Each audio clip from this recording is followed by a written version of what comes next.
Good morning. Good morning. It's the first Sunday of 2025. How is everyone doing this fine day? I must confess I was feeling a little bit under the weather last night.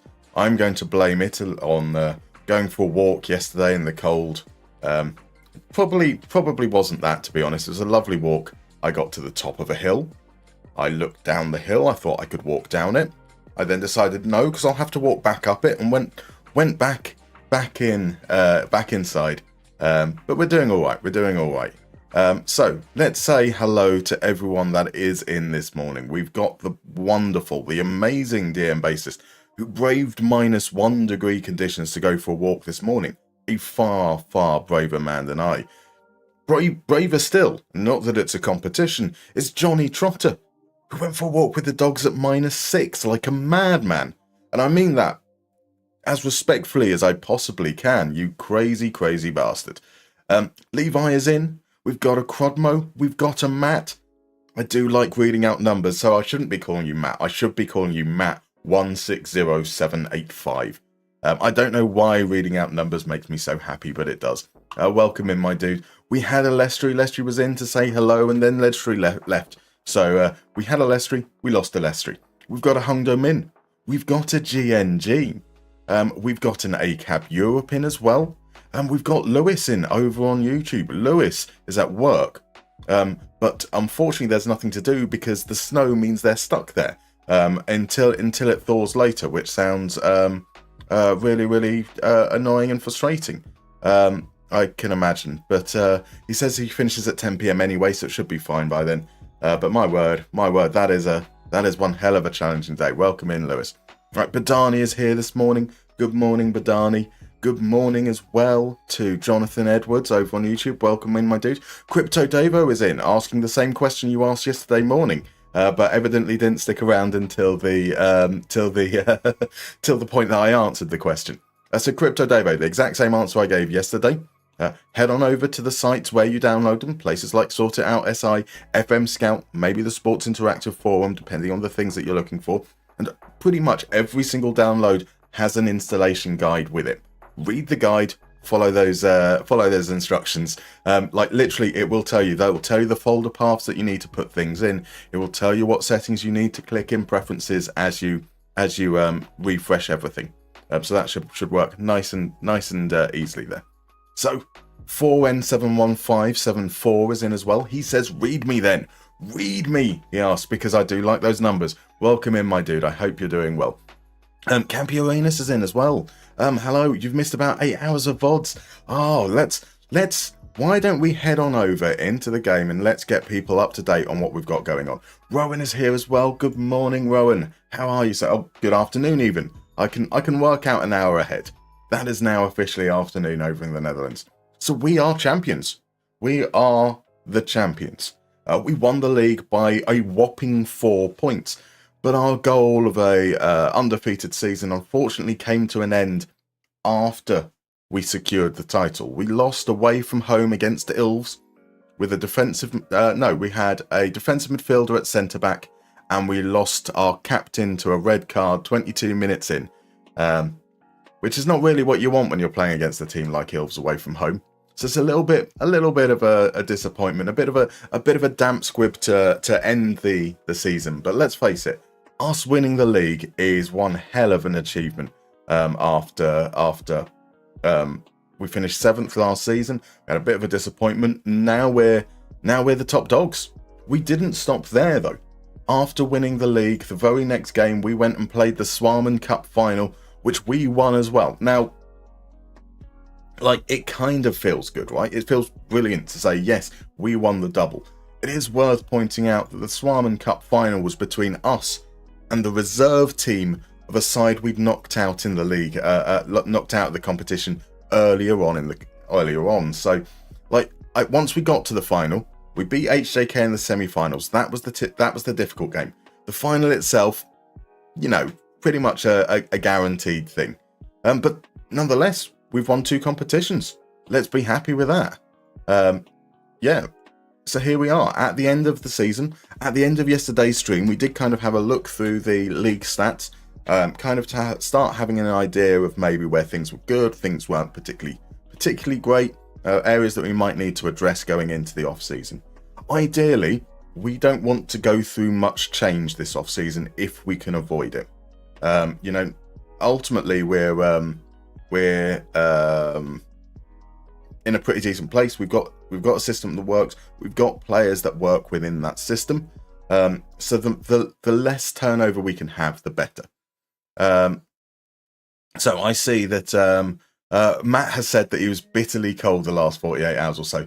I think it's going to stay that way for a while as well, I'm afraid. Which is that's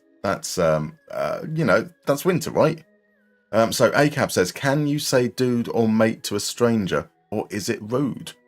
DMB says it's context dependent. I wouldn't say mate to a lady in her 80s, for example, but in most situations it's fine. Yeah, like I think mate and dude are both generally, I tend to find them to be quite neutral. But yeah, your audience, I think there are certainly people a little bit older would take a bit of exception to it. So Crudmo says dude and mate all the time. Mate is very British Australian. Dude is much more American. Dude is such a satisfying word to say, though. I don't know. I don't know if it's like that elongated U. The dude sound just rolls off the tongue really nicely. So Rowan reckons we're going to win the Champions League this season. I think you're right. I mean, let's talk about that. So the way this works and what we've got there is by winning the league, we go into the first qualifying round of the Champions League. So we have to win like at least another 3 or 4 ties to get into the Champions League proper, which might be a little bit of a challenge. But let's have a look here at the rules. So we expect it to be the same format every year from here. We've got the first qualifying round. You've got 4 ties to get yourself into the league phase there. If we lose, we don't get a big payout. We get 85k for being in the round. If we lose, we go into the Conference League Champions Path second qualifying round.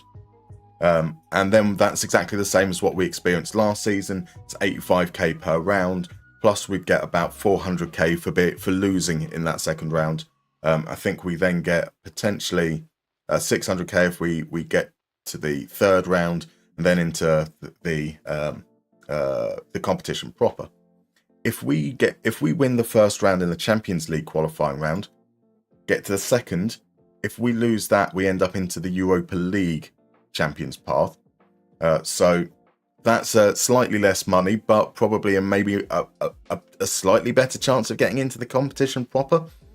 So realistically, I think that first round that we play is going to be massive for us. We really, really, really want to win the first qualifying round, so that when we get knocked out, because let's face it, we're not going to make the Champions League proper. We end up in the Europa League, which is slightly more profitable than the Conference League. If we pop through to the rules for the Europa League, so let's go from here. That puts us into the third qualifying round. So third qualifying round here, that comes with only a little amount of money there, but there is a fourth. Losers qualify for the fourth qualifying round. So winners qualify for the playoff. Losers qualify for the league path, fourth qualifying round. Oh no, sorry, Champions Path, third qualifying round. Right, okay. If you reach this, we come to here, and that puts us into a playoff. That playoff, if we lose that playoff, we end up in the Conference League. So realistically, we could win 2 ties, lose 3 ties. No, win 2 ties, lose 2 ties, and we'd still be in the Conference League proper. And obviously that being in the competition proper means really, really good chance for some financial benefits. There aren't great ones at this point. Let's say, alternatively, we get through to the last round of the Champions League qualifying. So if we can win 3 rounds, if we don't make it to the competition proper, we get £4 million. Wouldn't that be nice? If we get to the third round there, we end up straight into the playoff in the Europa League. So we'll see how it goes. We'll see. We'll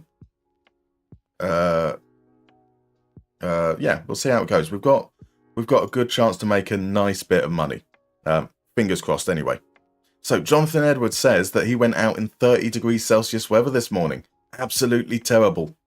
Oh, whereabouts are you, Jonathan? Very, very tropical climate from the sounds of things. So Campioranus, we did win the league. We did win the league. We will be rich beyond our wildest dreams. We need to be rich beyond our wildest dreams because the course of this campaign has taken us from £1 million in the black to 34,000 in the red. Now, we haven't received any prize money because there is none in Finland. So that Champion League money is really, really going to help us out. So yeah, let's have a look there. I mean, right. Daniel says, how can you not give up on a save for so long? It only takes me a day or two. I mean, ultimately, I think it's all about finding what works for you.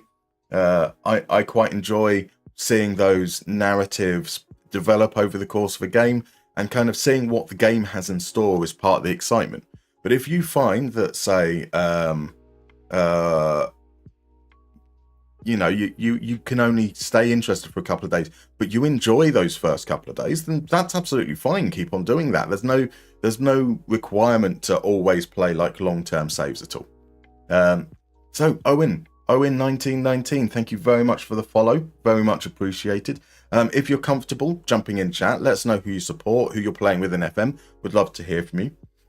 To the lurkers as well, if that extends to you as well. You don't have to follow to then be asked that question. Obviously, love to hear from you if you feel comfortable doing so. So ACAB asked, has Lundberg extended his contract? He hasn't. Lundberg, I popped it in the Discord after the stream yesterday. Lundberg still isn't interested in entering contract talks. We can't speak to his agent, and when we go this far, he still says that he's not interested. Now there is over a month left on his contract. His contract expires on the 30th of November. We're on the 18th of October. So we'll probably be looking to try and get into those conversations in about 2, maybe 3 weeks' time, and see whether his stance has softened a little. So Campioranus reckons that the third qualifying round would be an amazing achievement. It would. It really would.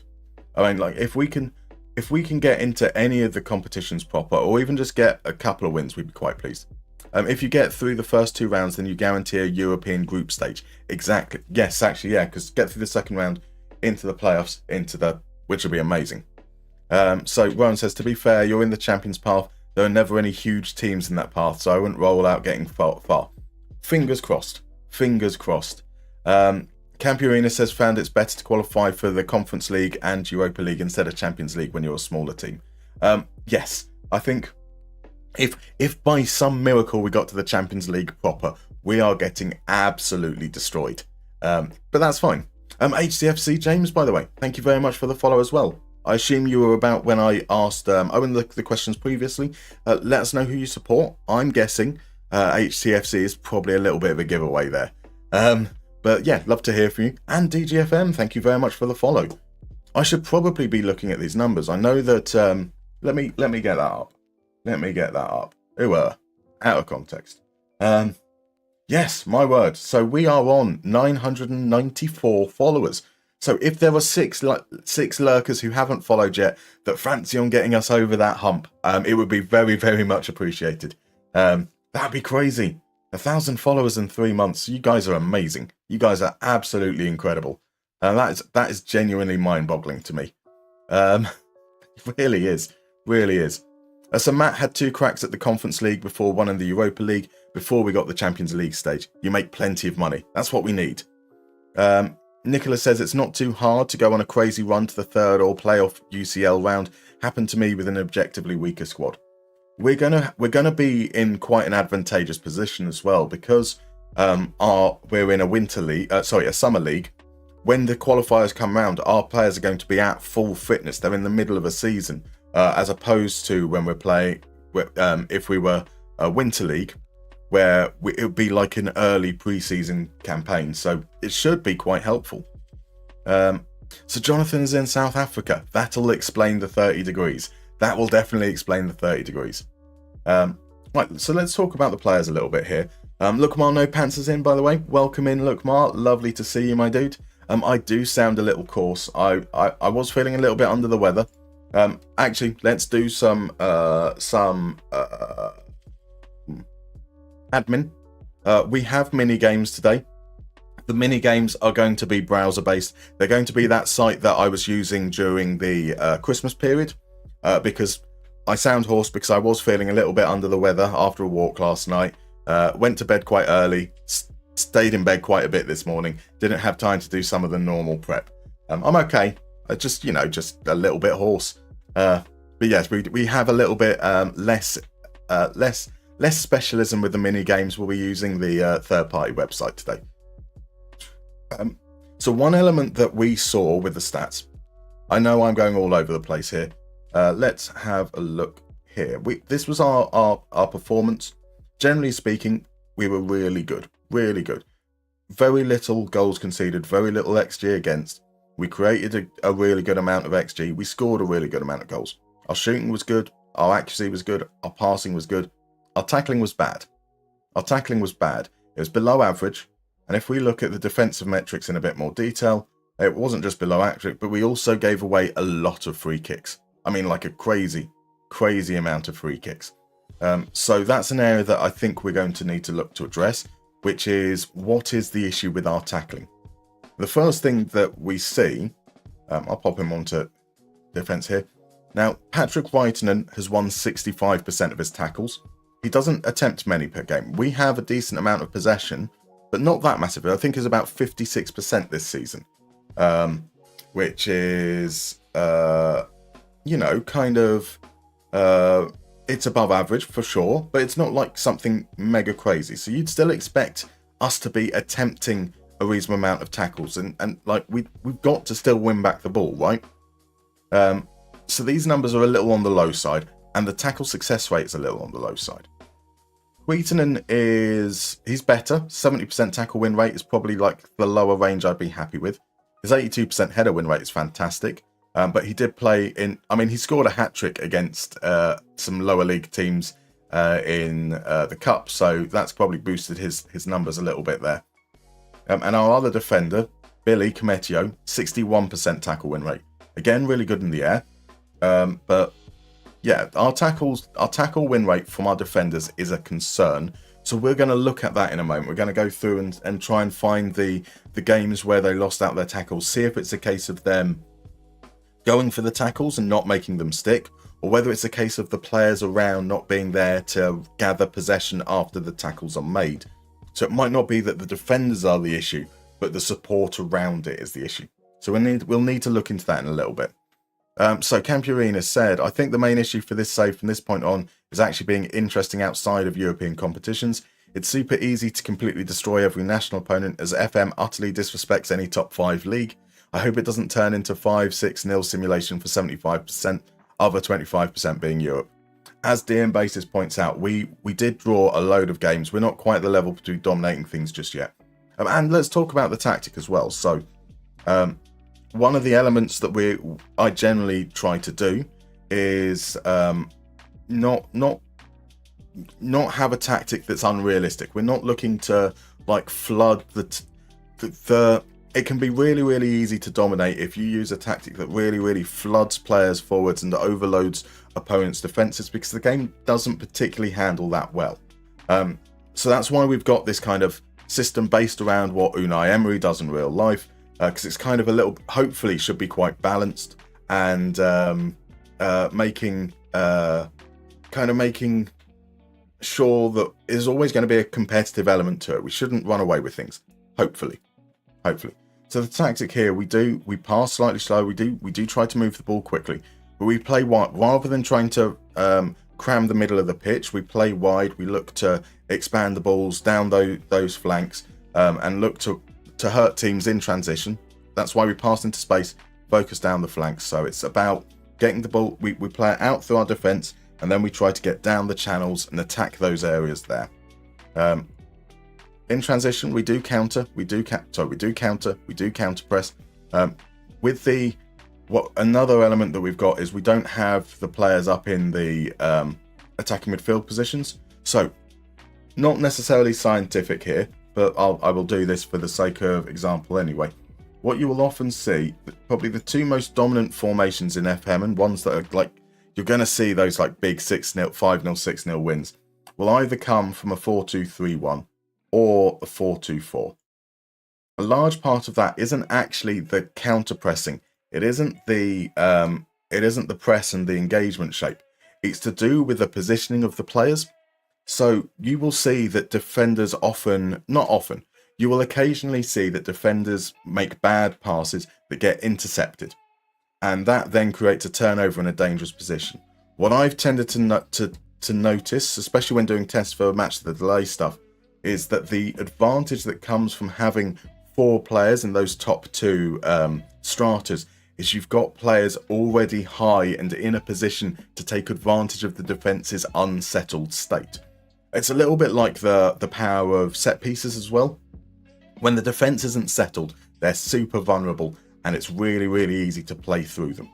So we're going to try and avoid that as well. So we've got the players playing deeper, partly to avoid that. So we should, I hope, not end up in a position where we're like majorly dominant. It's going to be relatively sensible. Fingers crossed. So yeah, Campione says yes, but the point of just winning to dominate is very thin in smaller leagues. They simply don't scale enough with you. Also, it's because FM is as simple as better players equals winning. Adam is in. Adam is in. Good morning, Adam. Lovely to see you here. Lewis has said that he's going to have to start a Twitch to show my support there. Bless you. You're very kind. In fact, I'm guessing that as I've just as I was reading that, I've seen Lewis A473 follow. Thank you very much for the follow. And to Johnny's 007, I do apologise. Thank you very much for the follow as well. I'm guessing, are you Lewis A? Are you also Lewis A over on YouTube? Lovely to see you, my dude. Matt says, hopefully draw some scrubs from Andorra or San Marino. We can only hope. We can only hope. So Matt reckons we might need a new centre-back or 2 and a goalie with good command of area for this level. So, right, okay, whilst I've been talking about the tackling, we do have to point out that we had a really, really good defence. We conceded, like, the only issue we have is our tackle win rate. Teams had the fewest shots against us. We really, really defended quite well, apart from a couple of moments. You know, there were certainly some bad mistakes during the course of the season, but we don't need to like massively overhaul our defence. We just need to look into why that tackle rate is so low. Maybe that means that we need to sign a player. Maybe that means that we need to look at tweaks elsewhere just to kind of solidify those areas. Right, DM basis, absolutely. I do think that will ultimately happen because, as you say, FM really doesn't benefit lower leagues, but I think we're still a few seasons away from that. And hopefully by that time, Europe will be competitive. Who knows if we're still at Mariehamn at that time?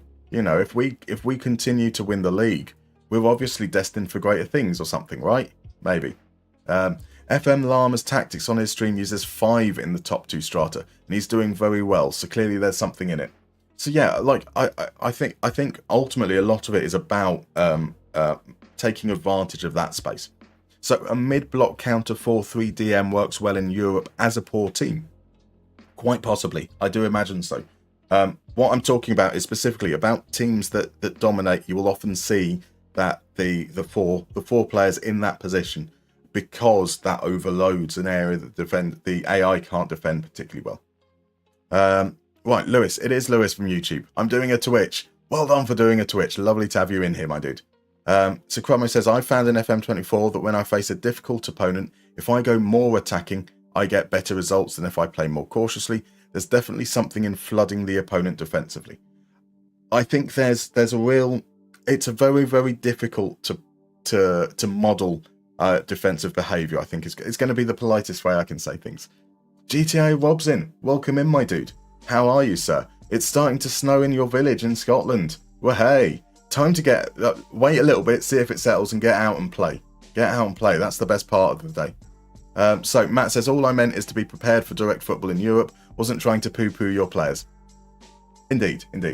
How dare you say mean things about Patrick Reitinen, our Finnish international defender. So let's have a look here. We can see from his form, so he's won 65% of his tackles. We can see here that he's, so that's 1-1, 2 and 1, 3 and 2, 4 and 3, 4 and 3, 7 and 5, 8 and 6, 9 and 7, 10 and 8. So in the last 20 games, he's got an 80% tackle win rate, is the first thing to note. He's it's not kind the of... statistics! It's oh, not bless the you. statistics! You tell me, how do you measure somebody that could balance a balloon in a wind tunnel on a needle? Oh, Lewis, you absolute gentleman. Thank you very much. Subscribe for 6 months at tier 1. What an incredible man you are. What an incredible man. It is not the statistics. It's not the statistics. You tell me. Very much appreciated. Very, very much appreciated. So if we look here, this goes back to 20th of June. In that time, he won 80% of his tackles. So the issue, his low tackle win rate, is going to come from earlier on in the season. We can't see that at a glance from his profile. So where is June? June is here. It's that game. And then we had that one in the form fixture here. So let's see. Going to have to start going through some of the actual games and checking them individually to see if there's ones where he's particularly poor. So Johnny, have you passed 1,000 followers now? We haven't yet. We haven't. We are at 996. Just four to go, which is crazy. Absolutely crazy. So rip to the legend Sid. To the legend Sid. Has someone passed away? Or are you talking about our former player Robin Sid? I'm guessing not. Welcome in, John Waff. How are you doing? Still learning how Twitch works. I guess I did something big there, lol.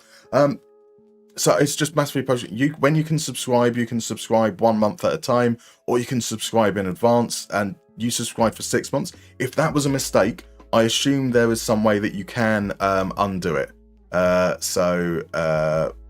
Like I'd pop on over to Twitch support. I've never used Twitch support. I don't know if it's any good. Yeah, there we go. It wasn't a mistake, that big man here to say. Bless you, my dude. Bless you. Right, DM bassist, is Ray Hudson on the alert? Oh, right, okay. Right, okay. Now that makes sense. Cool. Thank you for guiding me there. Without saying Musterman, you're being an idiot.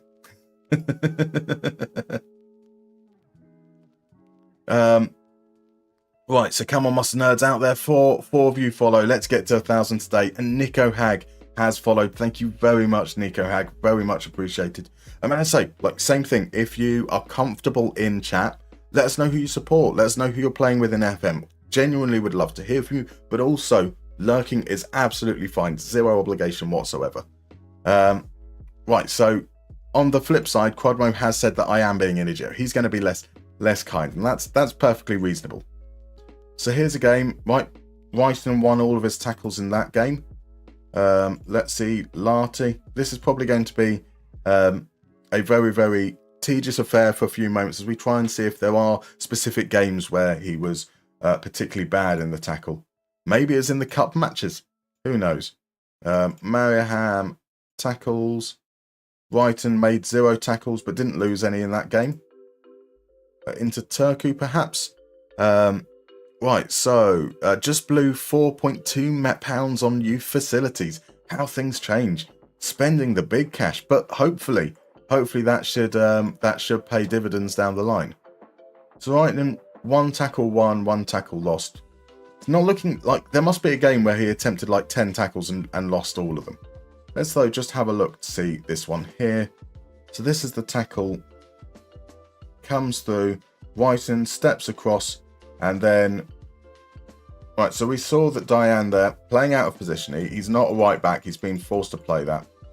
So he lost the challenge and he missed the challenge when the ball came down. He's now collapsing this way. Whiten's coming across here.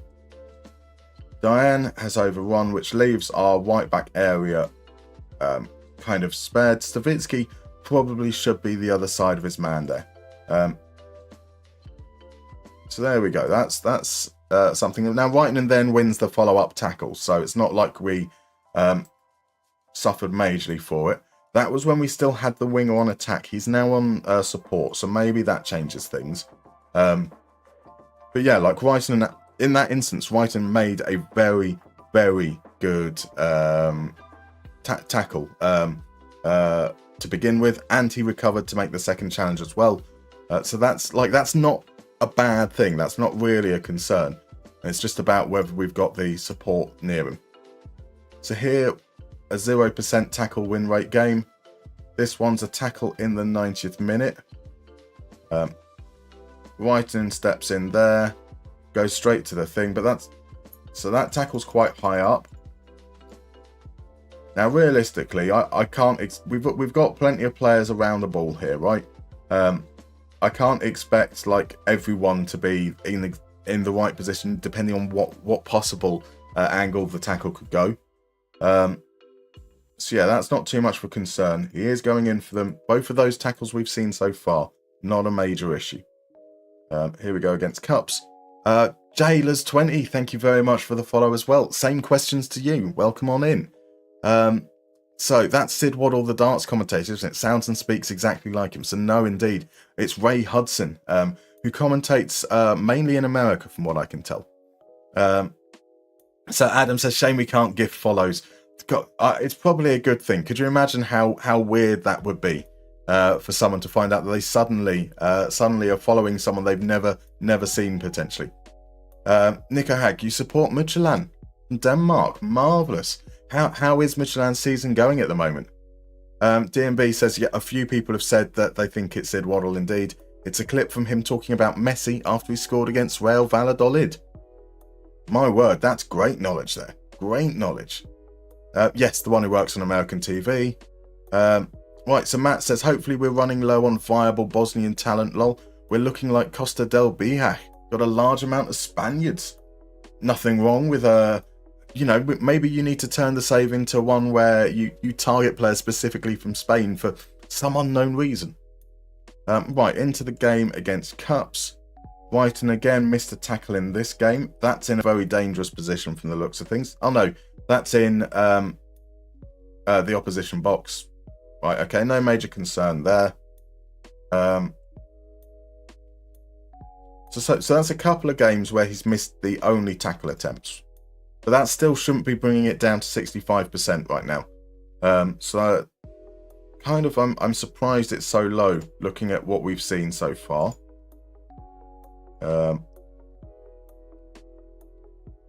Right, here's a 50% game as well. We've got another tackle high up in midfield. So this is Nistan get the ball forwards. Wrighton steps out. Again, I'm not majorly concerned about that. I like that he's stepped up there. He's made the tackle. He's won the ball. It just didn't fall our way. The game against Oulu. We are running out of games before those stats. But yeah, that's now 3 games where he's won 1 out of 4 tackles. 5 tackles. 1 out of 5 tackles. So I can start to see where that's dropping now. No tackles against Oulu. Have a look at Ekenas as well. So you're sitting first in a good old 4-4-2. Marvelous stuff. Marvelous. What's the distance currently? Because there's obviously quite a few big teams in and around there. I'm assuming that Copenhagen are quite good. Nordsjælland as well. And well, have you got some breathing distance between you and second? Players, tackles. Another missed one, quite high up the pitch again, in midfield from the looks of things. So okay, they're kind of what I think we've seen quite a bit of is him winning tackles in transition. The team are pushing forward, they're clearing their lines. He's winning the tackles in transition. We're not necessarily back in our shape, and so we might need to have a little bit of a think about our rest defense shape there. So we've got. So if we talk about our defensive shape, our defensive structure, I've got this saved, so that's absolutely fine. When we move into the final third, you've got him moving into inside positions, these guys moving up. That's kind of your you end up with something kind of a little bit like this. So it's a kind of a 3-2. Not much balance on the left by design. We expect the fullback to stay behind the play. We've got the defensive midfielder who's going to stay in kind of central. The fullback arrives because he's a fullback rather than a wingback. He tends to attack late. He tends to hold a bit deeper until the opportunity to either dribble with the ball or an overlap is there. So that's kind of what we end up with. Now, what we've seen is Reitinen as the right-sided defender coming up in transition and winning the ball, which is absolutely fine. But I think because we only have one player in the centre, really. Now, the fullback stays behind, and we saw, like in that last one, Savalainen was quite close to the challenge. It just didn't fall his way. But ultimately, with the halfback dropping deep, I feel like we probably need to have a little bit more support there. So possibly look towards something a little bit more like maybe we don't necessarily need a halfback, or maybe we need the defender to feel a little bit more comfortable stepping forwards. Comecchio is obviously quite a good quality player. So that seems to be, that's what I'm reading as being the issue at the moment. Now, obviously, we had low rate on the left-sided centre-back as well. So we could, so you could have this guy invert, but I don't want him inverting. So with a winger in front of him, he will invert because there's not space out on the right. What we want is we want him behind the play. That's exactly the point, is he is there that when he runs up the wing, if there's not an option, he's got the fullback there behind him. Rather than asking, say, trying to spread the midfielders out and have the midfielder be the person supporting underneath the play, I want the defensive midfielder to stay central. I want him to be kind of like a hub that can create from deep, or occasionally venture forwards into that area. So the fullback is that way deliberately. But what we might want to do is, as Johnny Strotter said, is see if we can get the defender to maybe play a little bit higher. Now, as Crodmo's pointed out, you can't play a wide centre back in a back two. But I feel like if we have him on a ball playing defender, we might see him be a little bit more enterprising with his movement. So that's probably something we'll look at in pre-season to see if that kind of just helps that support structure. We end up essentially with them moving places a little bit. We could even potentially try a libero. I think that might be just a bit too aggressive. But we could also try not having a halfback. Like Okereke drops into that first line to help us with build-up, which is great. But that's not necessarily a requirement. I'll be quite happy. We could also be trying him out as an anchor during the course of the pre-season.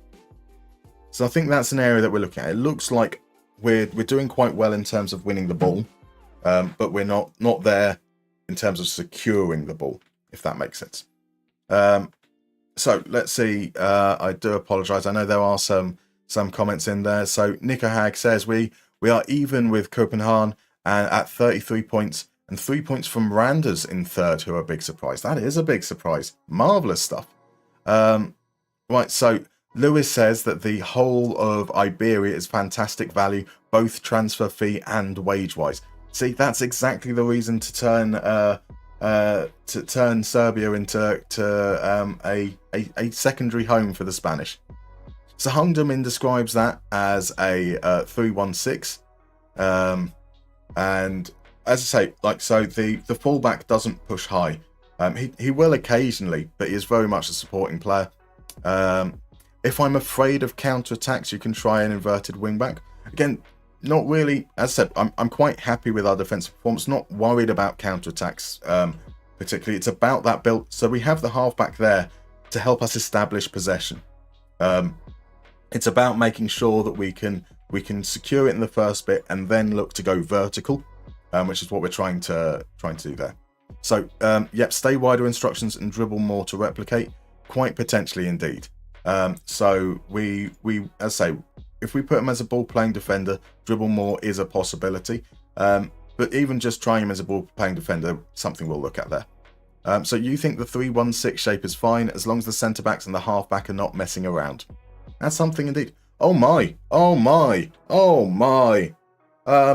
This isn't appropriate because it's not specific to the situation, but I'm doing it anyway.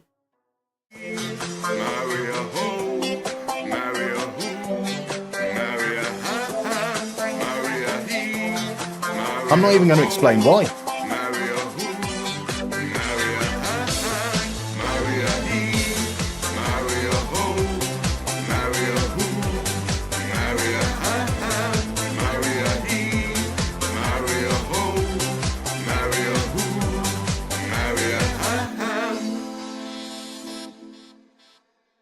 Yogurt AU Combine Harvester. I've got a brand new Combine Harvester.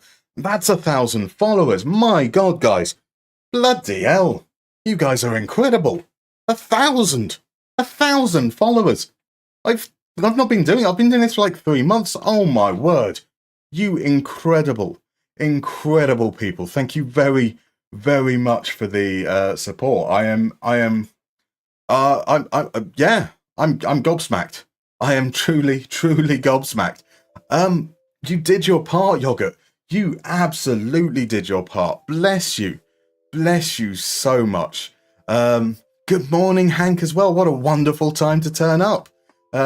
Incredible stuff. Absolutely. 1,000 people tuning into a professional streamer. Yeah. Professional's definitely not the word we're going for here, that's for sure.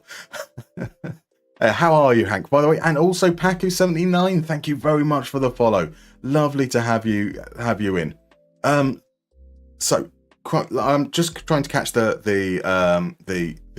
thread there. Maestro's in. Good morning, Maestro. How are you doing, sire? Lewis is cold and miserable as he's stuck in the snow, which is quite understandable. Crudmo says, you found every time I use a halfback and they drop between the defenders, it looks great but isn't always necessary. Only if facing someone who plays two up top. Otherwise you use something like a deep lying playmaker or an anchor. Fair enough. I'm a big fan of the spacing that the halfback gives to those defenders. But as I said, we're going to try out with an anchor as well. Campione says halfbacks are almost essential in a 4-3-3 possession tactic. I cannot use this tactic without one. If you are relying on your both fullbacks to get forwards as well, 100%. So Crudmo uses a 4-3-3 and doesn't use a halfback. Find that it spends too much time too deep. See, that's what I love about them. I love that they kind of help block that space out. Right. So yeah, I think, and I may be wrong. We may come back to this next season and say that I'm an absolute idiot. Actually, you'll probably say I'm an idiot well before then. But I think that in terms of our tackle win rate, our issue appears to be the support structures around it rather than necessarily the players. That doesn't mean we won't look to improve on them. But that's not a pressing need in that respect. Now, the other thing that we saw yesterday was that our open play key passes are coming primarily from our wide players, which is brilliant. That's exactly we're playing very, very heavily down the wings. We want our wingers sending the ball into the box. We want our inverted winger cutting in, creating. But we didn't see much in the way of open play key passes from our defensive midfielder, who's generally quite good in that regard. So we'll look at progressive passes. Sebastian Dahlstrom has been pretty good when it comes both our midfielders. So Dahlstrom, Akereke, both in the top 15 for progressive passes per 90, which is pretty good. Open play expected assists. No, I want open play key passes, sorry. Open play key passes, I want Dahlstrom to be a little bit higher than that. He's still in the top 15. That's still pretty awesome, right? He is creating chances. I feel like he could be creating more. Now he's not set as a playmaker in the tactic.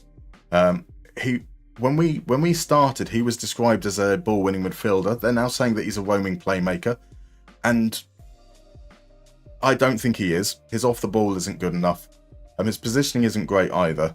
But I think we might play around with having him as a playmaker, maybe a deep-lying playmaker, or maybe adding some instructions to the defensive midfielder role. Either take more risks or more direct passing. So either one of those two, just to try and encourage him to play a few more balls over the defensive line, maybe create a few more chances in that way. So that's our other area. Right, looking through the squad, let's have a proper assessment of the squad. Oscar Snore, he prevented more than he let in. All we can really ask for. He sends the ball long quite a bit. Only a 79% pass completion rate. We ask him to roll it out. So that's kind of annoying. But not necessarily awful. Artie Martinen, he conceded slightly more than expected, but not a massive amount. His distribution's a little bit better. Right, so let's see. Look, Marno Pant says it leaves space in front of the defence too open for all your liking with a halfback. I can kind of agree in that respect, especially in a single pivot, 100%. He's had success with a halfback at the left of a two-man pivot and in front of an inverted wingback, creating that 3-2 build-up shape. Lewis's preferred double pivot is always an anchor and either a volante or ball-winning midfielder with dribble more instructions. Get the best of both worlds. I have to say, I'm not a fan of the volante. They give the ball away far too much. Far too much. And as I'm so risk averse, that's kind of my kryptonite in many respects. So we looked at Queetonen earlier. Holmberg played a handful of games. He was okay, I thought. He's progressing the ball, which is fine. Our right fullback is just there to support the play. So the main thing I'm looking for is going to be progressive passes, tackle win rate. His tackle win rate at 80% is good. His possession won, I'd like to see a little bit higher. His possession lost, for where he is on the ball, I'd like to see a little bit lower. So maybe he's okay as a backup. I'm not 100% convinced on him right now. Like, he's only 18, just to be clear.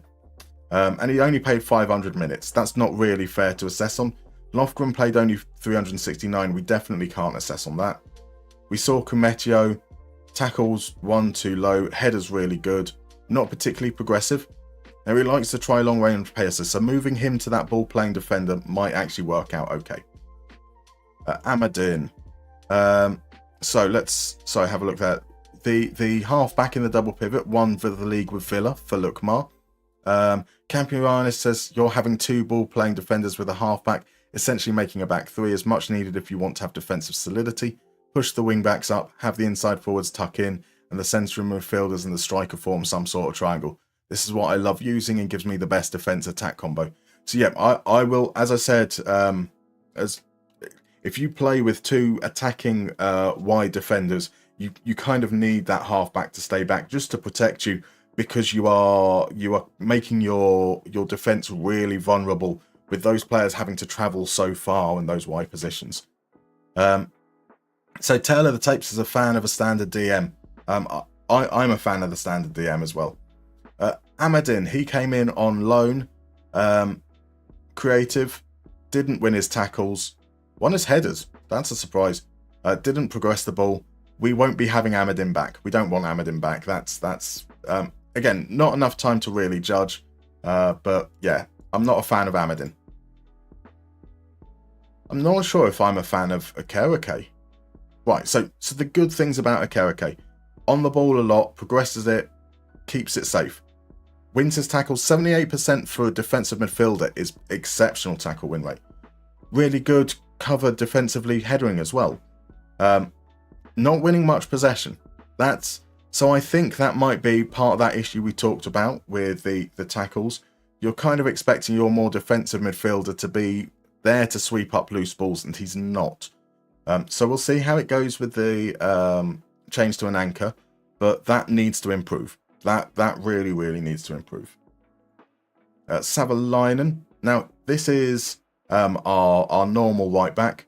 Kind of progressive, not as progressive as I'd like. Winning his tackles, winning possession, safe on the ball. Get that bit up a little bit, and then I'm very happy with him. I'm obviously very happy with the goals as well.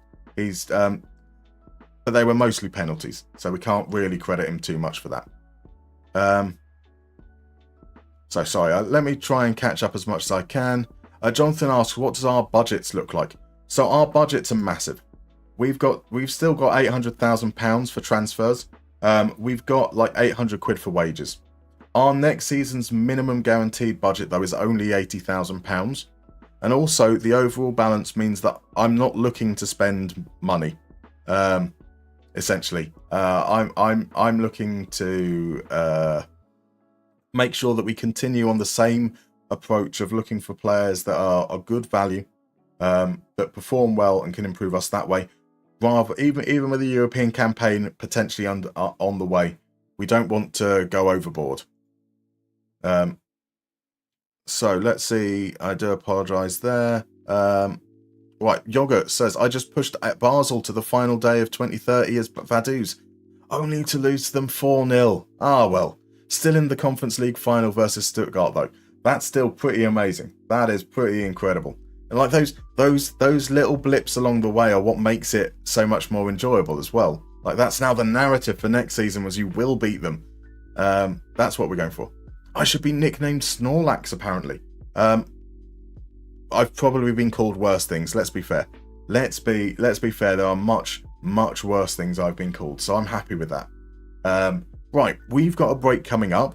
By the way, Scout Football Pro, thank you very much for the follow.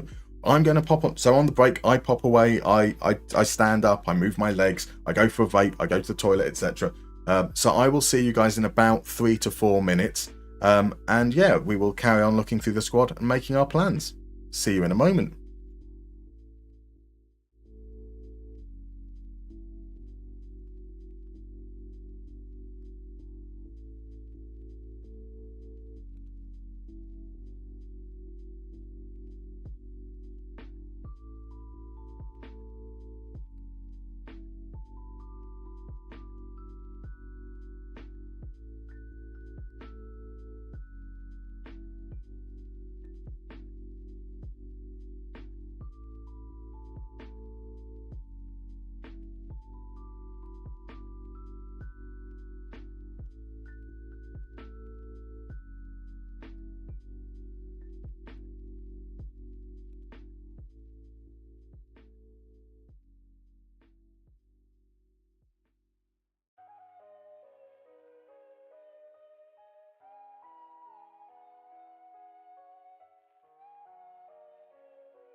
And we're back. So, as we were heading into the break, ACAB Europe did his part. He stepped in for RJ to redeem some mini games. So we're going to play a little bit of Guess the Player, and we're then going to play Missing 11. So as mentioned at the top of the stream, we have got them back as separate redeems because I've been feeling a little bit rough, so I wasn't able to do the prep and create the games by hand as we normally do. So we're going to be back to using playfootball.games and running through it this way. Which means, ACAB, you get to make the first guess for Guess the Player. The way this works is we guess a player. It will then tell us if we are right with that player's nationality, league, team, position, age, shirt number. And it'll tell us like if the player is older or younger, or if the shirt number is higher or lower. And that will allow us to whittle it down and eventually, hopefully, get to the right answer within 8 guesses. So yes, ACAB, over to you, sir. Who would you like to be your very first guess? Is it Freddie Adu? I think it has to be an active player. It does have to be an active player, I'm afraid. So sadly, Freddie Adu is not an option, which is a bit of a shame. Now, I see that Lukmar No Pants is getting under Crodmo's skin, suggesting that that Everton are stale, vanilla, missionary. And I'll be honest, the idea of missionary sex with Sean Dyche is genuinely horrendous. But there we go. So yeah, DM Basis says, I thought we combined them into a single redeem because I wasn't able to do any of the prep. We're doing it this way. Much lower points to redeem this time round. So there we go. Right, we have unfortunately nothing correct there. So now you guys can guess. They're not going to be an Italian player. They're not in Serie A. They don't play for Inter. Obviously, it's not in Serie A. They're not a defender. They're older than 27. A lower shirt number than number 32. So that rules out Denzel Dumfries hung them in, I'm afraid. So Lukmar No Pants has gone for Thomas Müller. He was talking about the Round Deuter and wanting to get it to work. So does make sense, doesn't it, that way? So we now know that this player is a forward. They're younger than 35. They're not German. They're not in the Bundesliga. Shirt number lower than 25. So Campiorinus has gone for the definitely not retired Stelios Giannakopoulos. It won't be Tarkovsky. Saka. Saka's definitely younger than 27. So we're looking for someone aged 28 to 34. How old is Lewandowski? Yogurt's gone for Lewandowski. How old is... I feel like he might be 35. But he's 36 even. We now know that it's not in La Liga either. And it's a lower shirt number than number 9. So somebody guessed Saka, who like a winger cut kind of player, possibly makes sense. DM Basis went for Mohamed Salah. So let's give Salah a go. It's not Mohamed Salah. I didn't know that Mohamed Salah wore the number 11. So we know it's the top 5 leagues, right?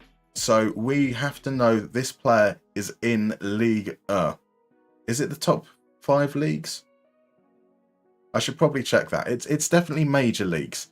So they're not in the Premier League, they're not in La Liga, not in Bundesliga, not in Serie A. So what other guesses were coming through? We had Watkins come through as a guest. We had Mehdi Taremi come in as a guest. We had Morata in as a guest. So Morata's in La Liga, so we can't have him. Same with Rafinha, isn't he? Taremi, I'm not sure if we've got him. He's in Italy, so that's a no as well, I'm afraid. It is top 5 leagues, yep. So it has to be Ligue 1. So Lacazette has been guessed by Hung Dem In. Let's have a look for Alexandre Lacazette. Oh, we're close. We're close. He's again too old. We now know the player is under 32. So we're looking for a player aged between 28 and 31 who's French and playing in Ligue 1, but not for Lyon. So any other suggestions we've got coming in there? Dembele. Kolo Muani is probably too young, isn't he? Kolo Muani's got to be younger than 27. Same with Bradley Barcola as well. Gaëtan Laborde? Can't be Gaëtan Laborde, surely. Let's. Could it? I see that Dembele was in first anyway, so we'll go with Dembele. and then potentially Lambord. Who wears number 10? He wears 10. Oh, Lacazette wears 10. Right.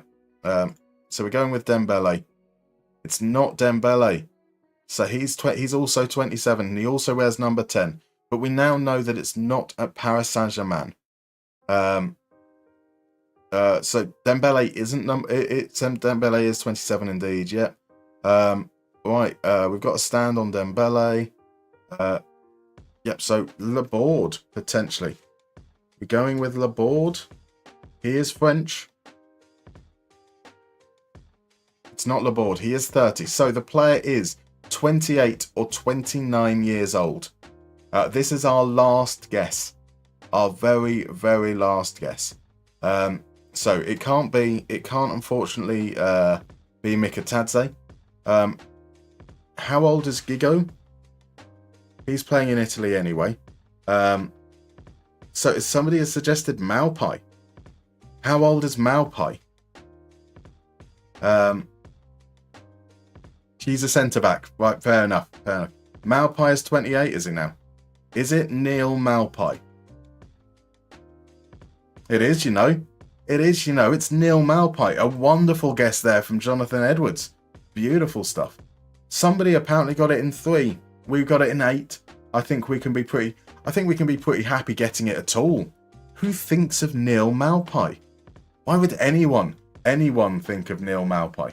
Beautiful, beautiful work there. Completely plucked out of nothing, Jonathan. Right, and the other redeem we had was missing 11. So we'll go to today's quiz. Oh, I'm sure this will be popular with some people. Adam, I have nothing to do with this. I have absolutely nothing to do with this. We are looking for...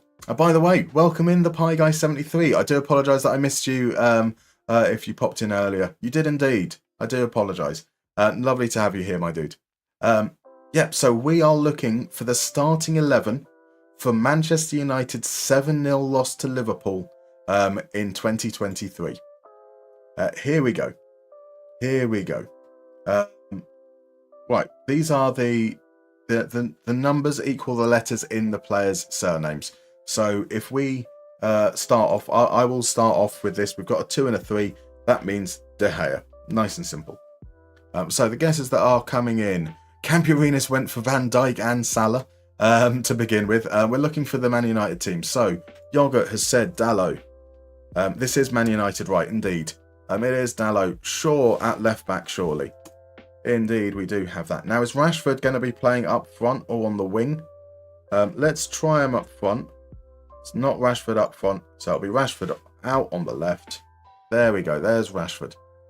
So Fred in midfield. Was Fred still there in 2024? He was indeed. 2023 even. He was indeed. So we've got a little bit of Fred. Have we got a little bit of Maguire? Maguire. No, we don't, because that's a 7-letter name. Do we have some Martinez, though? That definitely fits in there. We have Varane as a suggestion, and that should complete the defence. We've completed the defence now. Elanga has been mentioned now. That's a 6-letter name. Elanga didn't start that game, I'm afraid to say. McTominay, is he a 9? McTominay behind the striker? I'm guessing that's going to be a Fernandes instead.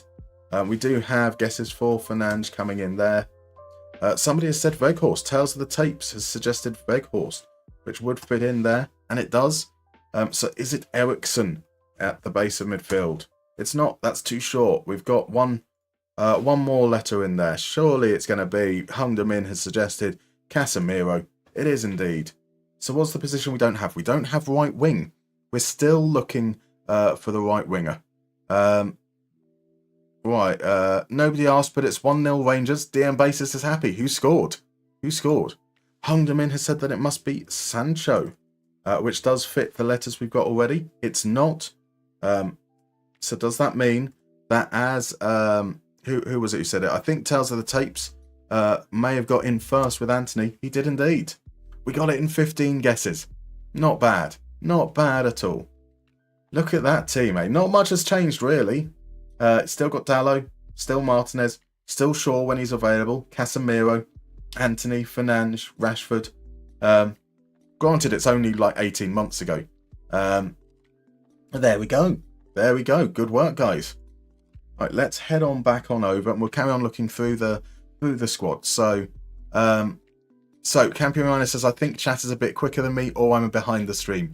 It's quite possible. I think that obviously it broadcasts, from what I can see, generally speaking, there's about a 4-second delay between what happens on my PC and it going to the stream on my computer. So there is definitely a reasonable amount of delay, and I imagine that can be longer and shorter depending on various things. So you think Quadmo suggested Casemiro, but hey, there were no points for it today anyway, so it doesn't matter. Right, Igamane scored again. Lovely assist from Hadji. I'm really glad he's back in the team. That's good to hear. Man, this team shouldn't lose 7-0. I think it should. That's a bad team. That's a bad team.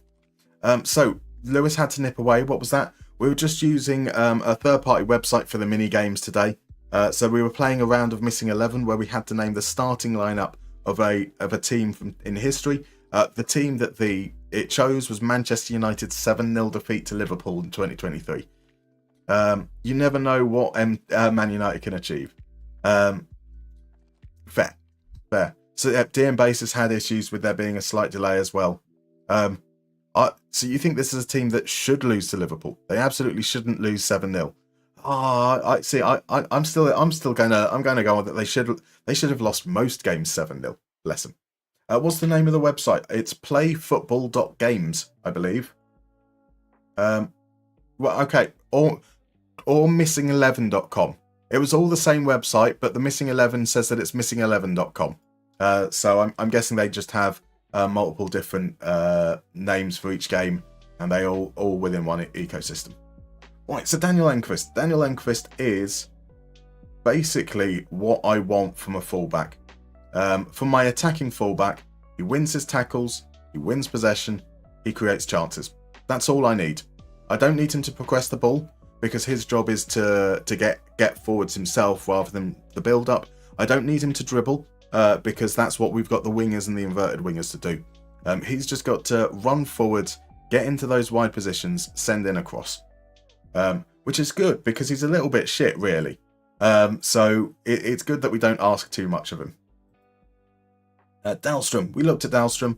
Not quite as creative as I'd like him to be, but otherwise, again, 82% tackles for a midfielder is brilliant. Wins his headers, progressing the ball.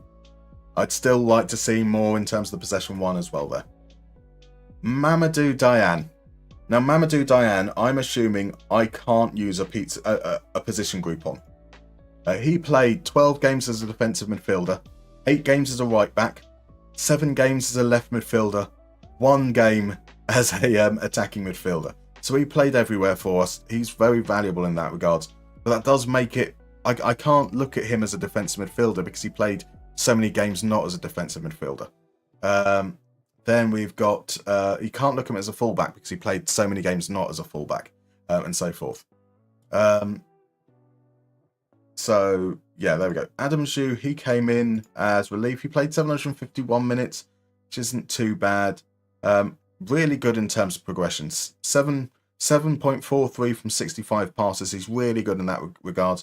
He carries the ball well, which is quite handy as well. Doesn't create. So that's an area that if we have him in relief for Dahlstrom, he's not really showing that he can do the things that we need from Dahlstrom. He does win his tackles though, not particularly good in the air. He gets forward. He gets into shooting opportunities. He's not particularly good with his shooting, quite a bit under his XG. I feel like Stu, he's probably, he's only 20 years old. I'm not sure we are going to have much of a future for him. He's not really pushed on in any way. So Jonathan Edwards says he can't believe that Jonathan Hoylett is still playing football for Hibernian. How old is Junior Hoylett now? Seems crazy.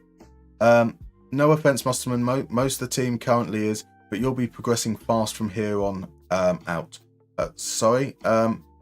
Most of the team currently is, but you'll be progressing fast from here. Most of the team is crap. You mean like with Daniel Enquist? Like, Daniel Enquist is rubbish, but he's not rubbish. This is the thing I love about if that's what you're talking about. Yeah, like Daniel Enquist, his attributes suggest that he's quite bad. Like, all of the majority of this stuff is 10 or below. Like, possession-wise, attacking-wise, defending-wise. Yet, he's consistently performing for us. Like, consistently doing the things we want. That's, like, genuinely my favourite player in the team. Incredible. Yep, Stavitsky here. Stavitsky was pretty good, wasn't he? 19 assists in the season. Yes, I will hydrate. Thank you, Johnny. So, Lewis asks, what are channel points and why am I getting them? So, channel points, as DM Basis explains, you get them for watching a stream or like joining in raids, and then you can redeem them, as Johnny Trotter does, to make me drink, or to play mini games. I think it's like Twitch's kind of like loyalty scheme.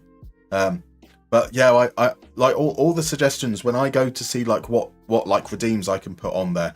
All the suggestions seem like really weird. But I'd like if you guys have recommendations for point redeems that you'd like, do let me know. I'm all ears, even if you can't see my ears. Like, the reason I have to wear a hat and a hood is because I am literally all ears. Like, behind the hair, more ears. Like, underneath the beard, ears. So Timo Stavitsky. I talk so much shit, right? Timo Stavitsky was brilliant. He takes corners, but he was really dribbly, created loads of chances. Pretty rubbish when it came to shooting. He got into lots of shooting positions and his shots tended to be a little bit lame.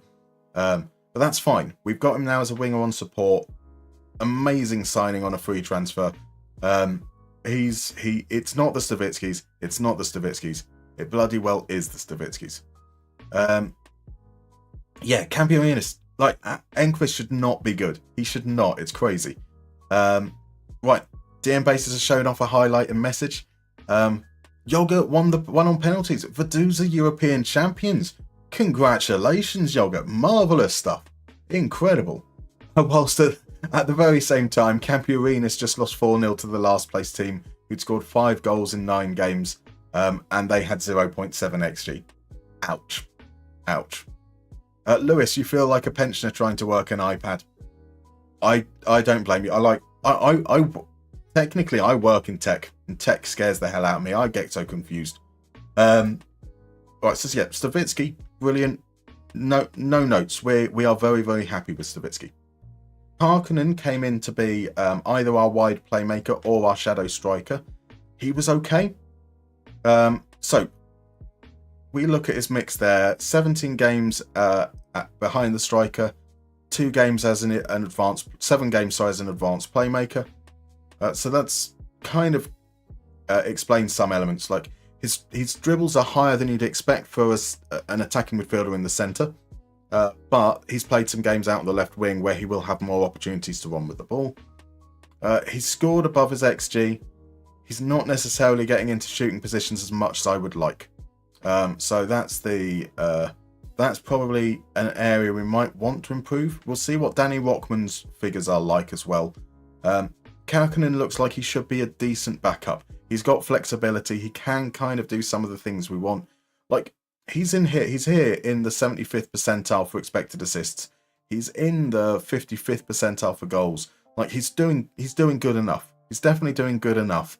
But I think we can get better.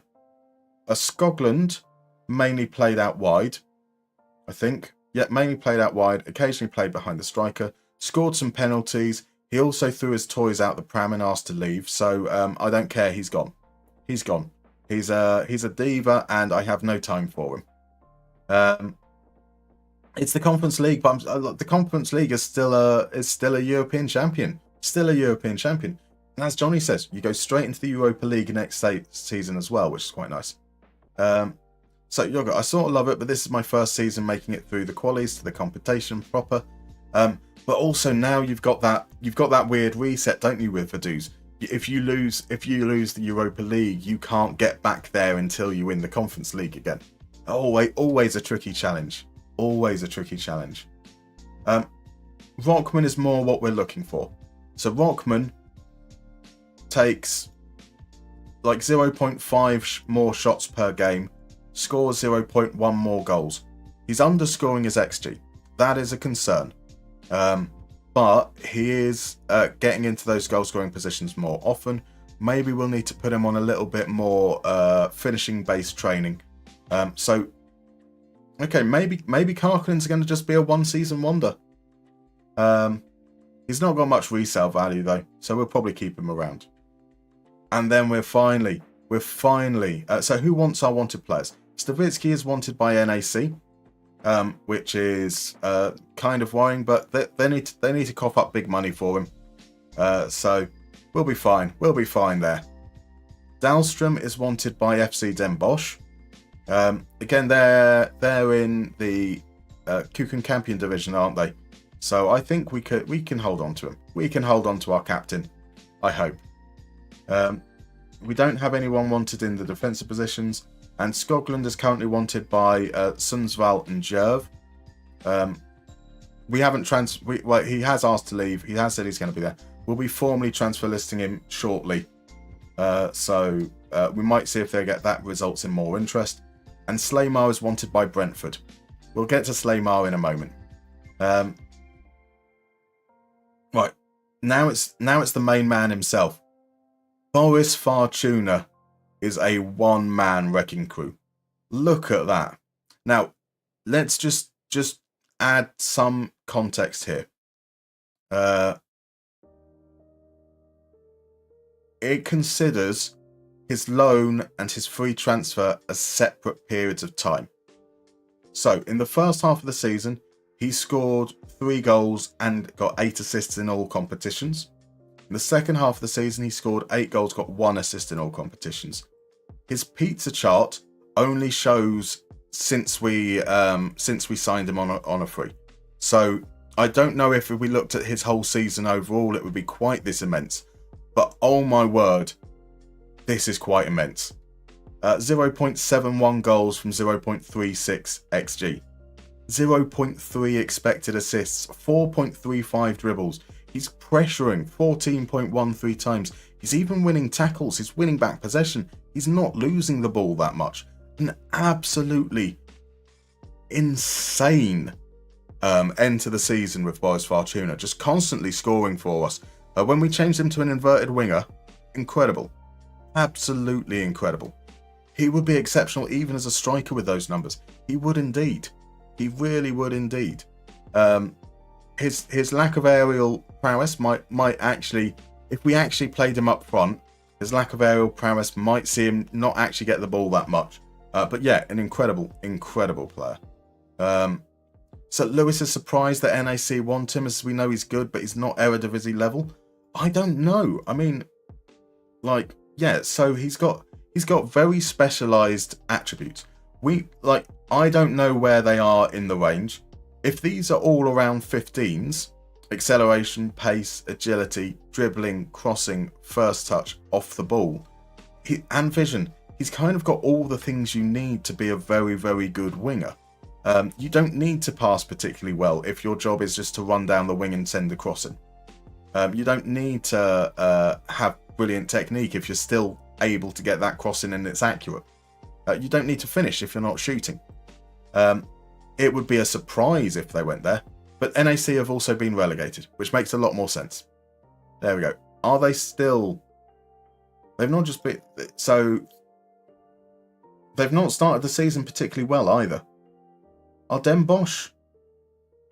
Oh, Den Bosch aren't in the...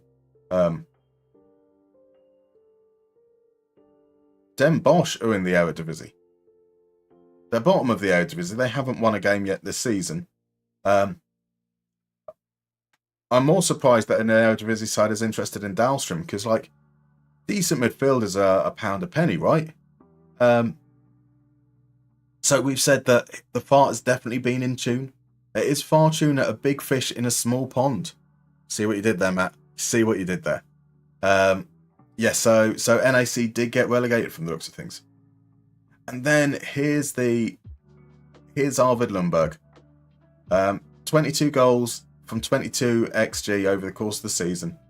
Now, he's not been as creative as he has in previous seasons. But he has been much more prolific. He's narrowly below his non-penalty XG. He wins an insane amount of headers per game. He's coming back. He's doing the defensive work as well, which is great. His tackling has gone down. As a result of the change to this system. So it does look like that has had some kind of impact there. He's even in the 50th percentile for progressive passes, showing that he's coming deep, helping us move the ball forwards. So fingers crossed, we can get him to stay for another year, extend his contract. Probably won't be able to find out though until we're in November. Willie Núñez didn't play enough minutes, but as we can see, for a striker, when he did play, he didn't shoot much, therefore he didn't score. It's not quite worked out for him. He's had 2 big injuries now, and his contract's due to expire. We won't be keeping Willie. So, I mean, I suppose you could say that by next season we'll have transitioned into not having a Willie anymore. No, says ACAB Europe. Free Willie. Like, a great name. He's not progressed.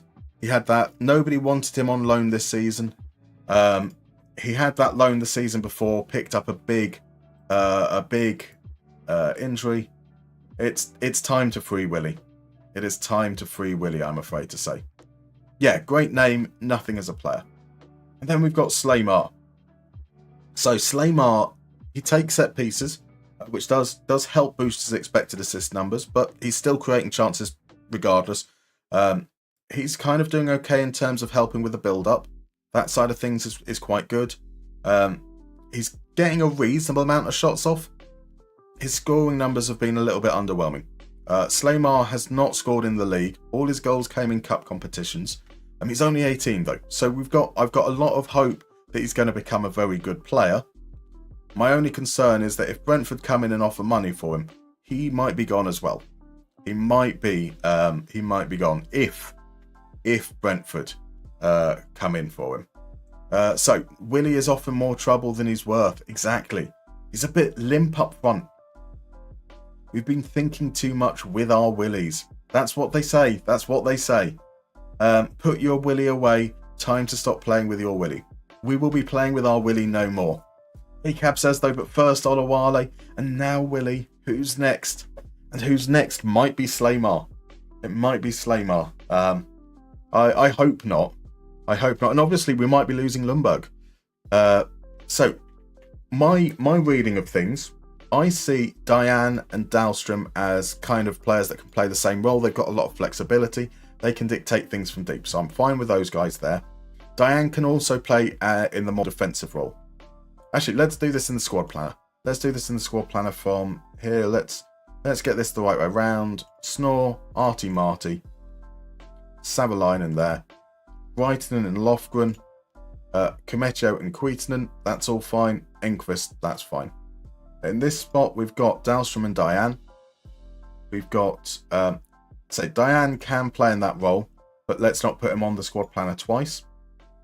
Got Fortuna on the left. We've got Stavitsky on the right. We've then got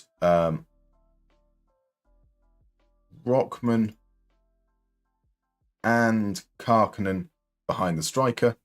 And then we've got Lundberg and Slaymar. Now, that looks quite thin, obviously. I changed that. I did change that. That's fine. It just hasn't updated. In fact, if I do that, now it's updated. These unnecessary things matter. It's going to be great again when we sign the Dutch striker Dick Kochman. Maybe we could. There's a new gen in Matt's game called Richard Donker. Of course I nicknamed him Dick Donker. Absolutely, Dick Donk. Incredible name. So we look quite weak on the wings here. But Rockman and Karkinen can cover these positions. So essentially we've got 4 players at the moment for 3. I'd like that obviously to be 6. So I think that what we've looked at so far, I want possibly someone to push for that shadow striker role. Someone who can perhaps be better than Rockman.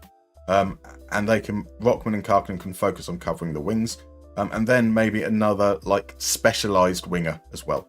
So those are 2 priorities. A defensive midfielder is still a priority. We rocked with Fonsell this year because no one was interested in buying him. But he's gone. His contract expires. He didn't play many minutes. So potentially looking at Akereke's possession 1 numbers, we want to look for a starter here as well. And then we want... I'm scared to say this. I want someone to come in who I think will be a starter at left back, but they still need to earn that spot over Enquist. Enquist has proven that he is amazing without it making any sense whatsoever. But I want someone who on paper should be better. And I want somebody to back up. Oh no, Savalainen. I think we properly give Holmberg the backup role there. He'll be turning 19 in that year. So that's kind of a priority there. We might also, though, look to send our other youngster, Lofgren, out on loan. He'll be turning 19 and look to get a proper fourth choice centre-back as well. And then we need a striker. We need at least one striker. If we can keep Lundberg and Slaymar, we send Slaymar out on loan. We bring in a proper backup striker as well. If we can't keep hold of Lundberg, we try and bring in 2 strikers and potentially send Slaymar out on loan. That's the idea, at least. Do we put aside a meme budget for hilarious name players when we're rich? Absolutely. Absolutely. I mean, we signed Fortuna partly. We signed Fortuna blind. He was available on loan. And he had decent seasons. He'd been quite good in Russia. 3 goals, 9 assists. We had evidence to suggest he might be good. But he was called Fortuna. That's a large part of the reason why he's here. So meme names, 100% worth it. By the way, Loki0026, thank you very much for the follow. Lovely to have you in. If you feel comfortable being in chat, let us know who you support or who you're playing with in FM. But absolutely no obligation whatsoever to do so. So that's our priorities.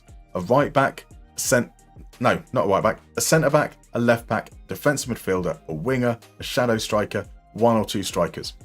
And I said that this was going to be about not making big moves over the course of the summer. So there we go. We're going to, again, I want to use the loan market. I either want to bring players in on a free transfer or use the loan market. I'd have to wait until the loan window is open to get those recommendations for loans. A starting left back, if there's a player who's going to be expiring, whose contract is going to be expiring, God, that would be much darker, wouldn't it? I'm only going to sign players who are expiring. Yeesh. We're looking for someone who definitely looks really good. If we can't find someone who looks really good, we'll probably use a loan. I don't want to be paying people long-term contracts if they're not really got a long-term future. So let's have a look at Nordin Musampa here. Split time between centre-back and left-back.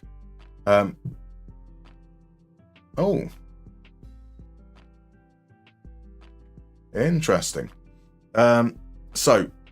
Lou says, genuinely, it's more fun than constant success is having a meme team. That's what we should go for. So Herman095, thank you very much for the follow as well. Same questions. Like, if you're comfortable in chat, 0 obligations to do so. Love to know where you're from, who you support. Love to hear from you. Talking of hearing from people, there's a Holly Fab in chat. There is a Holly Fab in chat. Welcome in, my dude. How are you doing? Lovely to see you. How was brunch? We're nearly 2 hours in, and we're finally looking at transfer targets. So let's see. Nordin Musampa, nicknamed Chris Musampa, obviously taken the same joke borrowed from it's Kiki Musampa, wasn't it? Kiki. So Nordin Musampa here. It's difficult for us to judge him because he split time evenly between 2 very different positions. His header win rate isn't good. I don't think there is a centre back, like a long-term centre back in there. His tackle win rate is phenomenal, whether that's for a fullback or a centre-back. So that's quite incredible. He doesn't get forward and... Doesn't get forward and create. Like, 0.07 isn't great. I don't mind too much about the dribbles, the progressive passes, as I've said. Yeah, maybe he's not quite showing what I'm looking for. Nicholas Orgeler. Let's have a look at him. Again, not particularly creative. He's more dribbly. As per his traits, runs with ball, knocks ball past the opponent. Does win his tackles, wins the ball back. Did play primarily as a left back. Yeah, expected assists, not what I'm looking for. Max Larson played not very many minutes, so you can't really judge on that basis. He is an attacking player, does like to get forward with the ball. Reasonable wage. We'll keep an eye on Larson. Wilhelm Nelson. Yup, it was a Kiki reference indeed. So you signed a João Pedro for your Barreirense team. I hope to find more strange names. You definitely want some proper strange names. Hollyfab says it's a rough day. Body says no. So once brunch settles in, like once that food is properly digested, I'm sure you'll feel better. So Campiorinus likes this guy, the previous one. You liked Musampa or Ojala or the one before. So Ojala might be able to do a job. He just doesn't do the job that we're looking for. Nor than Musampa. Yeah, we don't have any evidence to that effect. So, like, if I wanted a wing back rather than say a full back on attack, like I like the fact that he's dribbly and he wins his tackles. But yeah, just not quite what we're looking for in our setup. Right, what's the deal with Wilhelm Nelson? He looks like a centre back to me rather than a left back. We don't have much information on him. That looks like a centre back's profile. 77% tackles good, 67% headers not great. Yeah, I'm not sold on him. Alexander Hughes. He played as a wing-back and occasionally a bit further as an attacking midfielder left as well. So we're going to expect him to dribble more as part of his nature. So he does run with the ball down the left, does try to move to the left foot. He is being creative though. He's even popping up with goals. Tackle win rate at 79% is decent. Now, because he's playing higher, he pressures rather than wins possession, so that's okay. However, 27 to 28 passes completed, loses the ball 15 times. That means he gets the ball roughly about 42, 43 times a game and loses it almost more than a third of the time, which is a bit too risky for me, I'm afraid. So Lewis asks, how long do I plan on streaming this afternoon? It'll probably be the same. Saturday streams tend to be around the 2.5, 3 hour mark. Tend to until I need lunch and then to watch the football on the Sunday. So yeah, we've probably got another hour or so maybe. We'll see how it goes. Campion says that's why I think he can work as a wing back who can provide support as well. Yeah, like if I had a different vision for what we were doing, could be quite a good player. Just not what we're going for. Mads Bagger is a great name. Let's face it, Mads Bagger is a great name. Clearly been playing as a centre back. No, not clearly, maybe not. But yeah, his stats don't look good for us. Aguilar has played mainly as a left back, occasionally as a defensive midfielder. So he's on the ball, he progresses it a lot. Expected assist is okay. Doesn't pressure or win possession, which I don't like. I do like his flexibility. Now, you can't use this because he's only played 6 games.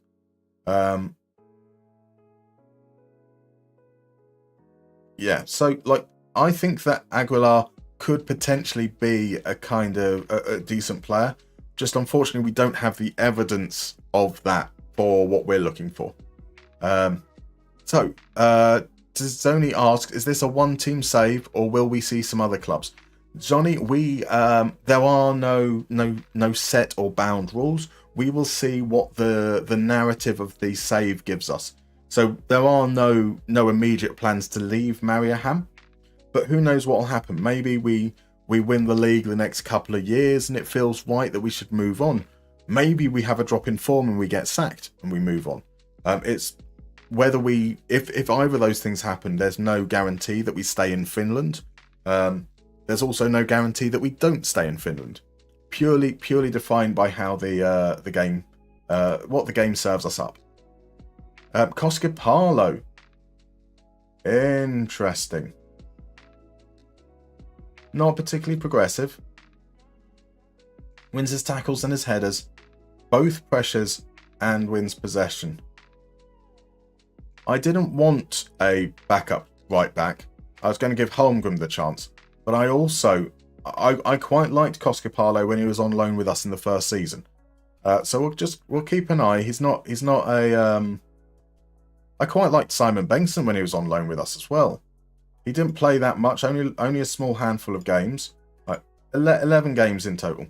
When we were playing with a back five for both of those players, he only played 87 minutes this season. No evidence to go on. Right, so Herman supports Liverpool and GAK in Austria.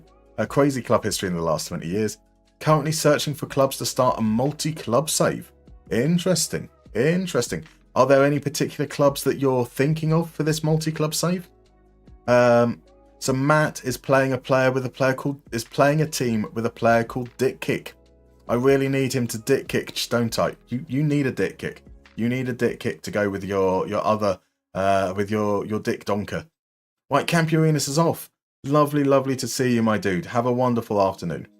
Holifab says GAK the best team in Austria for sure, only because of some fondness from FM. It's a good reason indeed. Herman says it's the only team to win a title on every step of the pyramid. Some good knowledge there. Good knowledge. That's a new save idea in memory bank. Right, Matches Tonneson. That is kind of the profile we were looking at again. Actually, yeah, played mainly at centre-back. As a centre-back, doesn't win enough. Jerry Rissanen. Rissanen played 2,000 minutes, but apparently only 6 games. An undersized centre-back from the look of things, and he's out for a bit. I don't know how much he's played in each position. That's the only problem here. Doesn't win his headers to be a centre-back for me. Doesn't create to be a full-back. Oliver Burden hasn't played any minutes. Oh, our good friend Motora Gebjefarpo. I almost said that without breaking stride. My word, I haven't even said it for like a week or a bit. He didn't play. So there we go. That's that one out of contention. How about Aro Soiniemi? He'll cost you Tunson, 4 Tunson. Very nice, Grubmo. Very nice. So he's played mainly as a defender. A 5'9" defender. 5'9" centre-back who wants to get forwards. That seems like they were specifically putting him in a situation to fail. Right. We can't judge his ability as a fullback, so we'll have to pass him by. But that does seem very, very mean. I suppose if needs must, though. Herman says, yep, they won the top flight title in 2004, bankruptcy in 2007, and 2013. They started over from the bottom. They've just made it back from the 8th tier to the top flight this season. Certainly struggling in the top flight now. That is one hell of a story for them. Crodmo insists that the poor 5'9" lad is a libero. I'm guessing with his 43% header win rate, he is never going to be a centre-back again. Never. We've looked at Misampa. So Yogurt says, is there a version of your skin that allows background staging and city images? No, you can't. If you go over to the SI forums, there are instructions for what you need to change in the files to enable backgrounds, but you're not going to see the backgrounds. There's boxes in the way. There's boxes in the way like everywhere, so you'll never really see the backgrounds. And that is unfortunately, I'm afraid, kind of deliberate because it makes it really difficult to read text when you have no control over the thing behind the text. So yeah, you can do it. You're probably not going to see the backgrounds much anyway, I'm afraid. Odja Hambo. So we're looking for possibly that other defender. This Odja Hambo didn't play enough minutes. He is a Kenyan international though. Yeah, that's a shame. Victor Kruger. What a fine name there. Kruger played 1,000 minutes. That's not too bad. Wins 89% of his headers, 79% of his tackles. He's winning a lot of... So he's on the ball a reasonable amount, but he's still winning possession. Pressures attempted is a bit crazy. Because he's played 8 times out at right back. That's why his pressures are high. When you split the pressures that he does as a full back and then the pressures that he does as a centre back, you'll probably get something a little bit more in the middle, which will be more reasonable. But that does make... like headers 1, that probably increases it a little bit. Because he's more likely to be up against wingers when he plays out wide. And if he's a centre back, he's probably got a better chance of winning the ball that way. So that's...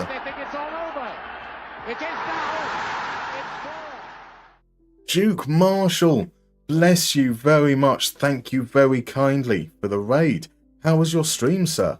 How was your stream? Let me do the lovely little bit of thingy. What's it there, guys? Now, his thing should be appearing up in the top right for you guys. Go give Duke Marshall PW a follow. An absolute gentleman. I hope you've had a lovely, lovely stream. We've just finished our 3rd season with IFK Mariehamn. I should probably say, hi, I'm MustermannFM. Lovely to have you guys in. We are currently in charge of IFK Mariehamn in Finland. We've just completed our 3rd season where we lost 1 game in the league. So we've won the title, we won the cup. We're currently going through a little bit of a data dive. So we've had a look through the squad and the team, and we're now identifying our transfer targets for the off-season, including Victor Kruger, who I'm currently liking the look of. So Duke says, not going too bad, thanks. Trying to get Stade Rennes to the top of French football. And how are you getting on? How close are you currently? And thank you very much for the follow. Memefis, a lovely name there. Really love having you in. Herman says, Kruger looks good. Love some tall boy centre backs. That is, so as I say, height's good. There are some very encouraging signs. But because he's split time between the 2 positions, it's hard to really judge on this. We are certainly going to keep an eye on him, though. I do like the idea of, Kruger, Raitanen, Komecho, and Kuitanen feels like a pretty good back four players to have. Kruger could play in that, be the cover at right back as well, which would be quite nice. So Holifab welcomes Duke in by saying, the scum of Rennes, I hate them. It's my bogey team in France. Play nice, Holifab. It's perfectly reasonable to dislike Rennes, but play nice. So Duke said, last season we got into the UCL on the final day. Halfway through this season, 2nd place, 3 points behind PSG. Marvellous stuff. Matt likes a big meaty man at the back. No comment at all. Yes. So Crudmo says, Holifab is always mean to the chatters.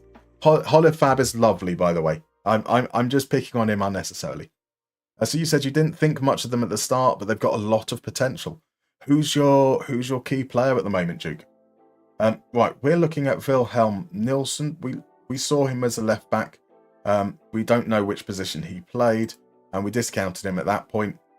So Bertelsen we've looked at as well. Antasbaga and Aguilar. Koskela is down on loan at the league below. So because he's at the league below, he'd need to be outstanding. And he's not outstanding. 92% tackles won, 87% headers won is exceptional. Just winning the ball 10. Possession 115 is okay. He loses the ball 10 times a game. So they're sending it long.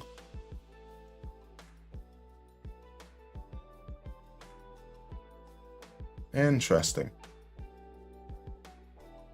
It's come from a very lower divisions of Norway. He did play for Tromso's senior team. Wasn't awful. He was in the first season, but I think he was quite young. Yeah, what, 23. I'm not sure about Koskela, but we'll keep an eye on him. Thorne is a player we looked at last season and dismissed. He's played mainly as a right back. So, like that, he doesn't... yeah, I don't like Thorne. Like we've looked at him before, it just doesn't feel right. We've seen Frey and Tunnison. Right, so let's have a look there. Do I need to make a bet again to time you out, or do something where you get the blame? You absolutely do, Hollyfab. Anything that you can do to give Crudmo the blame would be perfect. Rickakidi's in. Welcome in, Rickakidi. How are you doing? So Hollyfab says, yep, that Ren have a lot of potential and their youth setup is good. Duke says, had a few come and go, but Pierre Kalulu is my right back and his assists are so good. Capreja, I think his name, is your top striker right now. Marvellous. George Thurnell, the 27th, is currently managing Hellas Verona. 3 seconds in a row and just lost your first Champions League final on penalties. Always the bridesmaid, George, never the bride. It does sound like you're doing very well. Just that little last bit to get you over the hump, potentially. So many outstanding names. Goodness gracious. You gotta love these names. You gotta love these names. And yet we're going to end up looking potentially at Julius Jarvala. Not played many. We don't know enough about where he played. He is out injured for 4 weeks. That's okay. Can't win his headers, so he's not a consideration for our centre-back position. Don't think we saw Adolfsson before, did we? We didn't. He's playing at centre-back. As a centre-back for Osters, he wins his headers, he wins his tackles, he wins possession. He does lose the ball quite a bit. He does lose the ball quite a bit without being progressive. Not awful. Not awful. Good physical profile. 6'6". We will be changing his name. I feel uncomfortable with having Adolf's son. Yes, that name is not the most fun. Exactly. So Duke is waiting for the massive transfer offers. That's where it all turns around, isn't it? Being able to wheel and deal. So Ricky Dicky is good. Hope your festive period was good. It was very nice. Thank you very much, my dude. Sebastian Wandin. We've looked at Wandin before. He didn't play. Soniemi we've looked at. Nyakuri. And I don't recognise that badge. That's Burundi. A Burundian international. Only played 666 minutes. We don't know what position he played them at. If he's a full-back, not that great. Does look more like a centre-back there. Okay at headers. Good tackling. Wonderful when it comes to possession metrics. But was playing non-league. He's playing non-league, so we're gonna pass on that. So we've got a few options for left back. Actually, we've got one option for left back. That's Larson. We've got a few options for centre back. Koske Parlo could come in, and we could potentially move Savat Linen out as the backup left back. Yeah, defensive midfielders now. So too soon, says Crodmo. Always too soon. Keep the aquatic theme. Interesting. 666 minutes does sound ominous. The less said, the better. Ah, je suis le presidente de Burundi. It's an Eddie Izzard reference. Le songe est sur la table. Le songe est sur la table. Is Adolf's son a right winger? Who knows? Who knows? Right, let's have a look here at Moshtag Yagubi. He's playing in the first division. And he's Pap. I don't need to even explain why he's Pap. He's just Pap. Muzzleton is a winger. A winger who's been playing as a right back. He's played mainly as a right back. Fair enough. We're not looking for a right back, so that's okay. Gisli Eyjolfsson, a 4-time Icelandic international. We don't know exactly where he's played. He's got 7 goals, 5 assists. What we're looking for, though, is a defensive midfielder. Could Vanermo be that man? 156 minutes is too few to judge. We've looked at Bertson, we've looked at Bagger before, Aguilar before. Abundant Salou. We looked at him last season. He hasn't played any minutes since. Yes, Lessange est sur la table. Just last night, I moshed Yagoubi. That's more information than I need. More information than I need. Right, Sakrodmo. We didn't sign him last season because he didn't have anything that... He wasn't the right profile of player and his performance information was limited. We are not going to sign him if since that time he has played just 60 minutes. So Duke Marshall has to be off. Back to the grind tomorrow after a week off. No worries. Thank you very much for the raid, my dude. Lovely to see you. Have as good a week as possible. Right, Koulibaly. Koulibaly is a ball-winning midfielder playing in defensive midfield. This is the kind of player I want. Wins his tackles. Decent in the air. Pressures. Wins possession. Doesn't lose the ball. It's progressive. Ali Koulibaly. Playing in the Superettan in Sweden. Probably around the same level. Oh, interestingly though. We'll find out in a moment because we've got a break coming up. See you guys in about 3 or 4 minutes.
And we're back. And as we went into the break, ACAB Europe redeemed games of Missing 11 and guess the players. So let's do that first. We will head into Missing 11 first, as I was still on that browser window at the time. So it's a little bit easier to do it that way around, and then we'll head on over to guess the player. Before we do that, let's say hello to I saw Kian came in just as we're heading on to the break. Good afternoon, sir. We will talk about it a little bit more, but we still have like £800,000 in our transfer budget from the sales that we made last season. We've got a minimum of just 80,000 though for the following season, and we are in the red financially. So we're going to continue wheeling and dealing. We're looking for players that, like our record transfer is £9,500. I'm not planning on breaking that, or if we do break it, not by significant amounts. Even though we've got European football next season, we're going to try and build the team up as much as we can organically. Also, Tells the Tape did say that player had the nicest looking DMP I've seen so far. It did look good. I'm looking forward to going back and looking at him in a bit more detail. So let's head on into the game of Missing 11. The rules are very, very simple. We've got to work out who started the game for Tottenham in their 3-1 win against Newcastle in 2015. The numbers underneath the players' shirts are how many letters are in their name. So yeah, let's go with the guesses. I'll kick us off, because surely that's Harry Kane up front. Surely that's Harry Kane up front. It is indeed. We've got a suggestion of Bale at left back. That would make sense, wouldn't it? It isn't a Bale at left back though. But is this someone whose name ends with an E? We've got Vorm in goal. There's a phenomenal bit of memory from Tales of the Tape. Davis, perhaps? Davis, Davies, 6 letters. Probably not playing in those advanced positions, I'd guess. Walker. Walker doesn't look like he'd fit in there either. Have we got a little bit of Dembele? Dembele's a 7-letter. Did he play that high up? Not in that game from the looks of things, unfortunately. So we do have, what do we have? We have an Ali being guessed. I don't think we've got a spot for an Ali either, unfortunately. Is it Rose at left back? It is Danny Rose at left back. Marvellous, Olifab. And out Farby as well. We've got a suggestion for Vertonghen at centre back.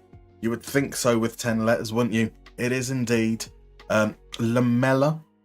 Now, I assume Lamella would have been playing off the right. He was indeed. Beautiful work there as well. Pascal Chimbonda.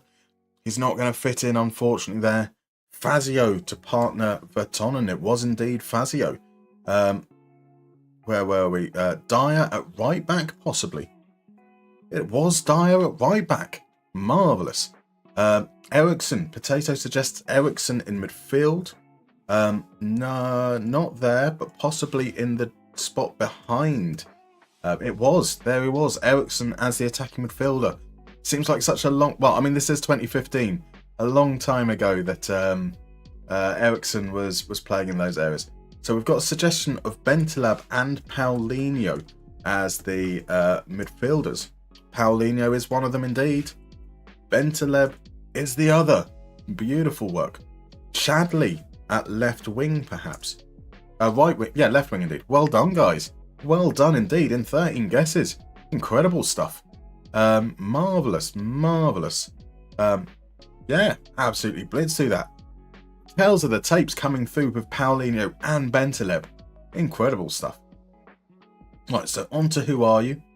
What we'll do is, we've done this one, so we'll just go back to the we didn't do yesterday, so let's do that here. And ACAB, once again, you redeemed the game, so you get to make the first guess. And unfortunately, it still can't be Freddie Adu, because the game doesn't like players that aren't still actively playing. It's players from the Premier League, La Liga, Serie A, Bundesliga, or Ligue 1. By the way, welcome in Mark over on YouTube. Lovely to have you in. And Ollie is in as well. He also correctly picked up on Fazio as the right centre back. Welcome in, Ollie. He's going for Karim Edeyemi. Interesting guess off the bat. What do we get from this? Oh no! Oh. The game doesn't like you at ACAB. That's 2 guesses so far with no correct answers off the top. So the player isn't German, doesn't play in the Bundesliga, isn't a forward, is older than 22, has a shirt number higher than 27, which is okay with that. Could be interesting. So I don't know what shirt number Thiago has. Oh, Thiago Alcantara. Yeah, he's not an option there. So somebody's suggesting Gravenberch there. Ryan Gravenberch as a midfielder certainly would fit some of them, but he's also only 22. So we're still looking for a player older than 22 with a shirt number between 28 and 37.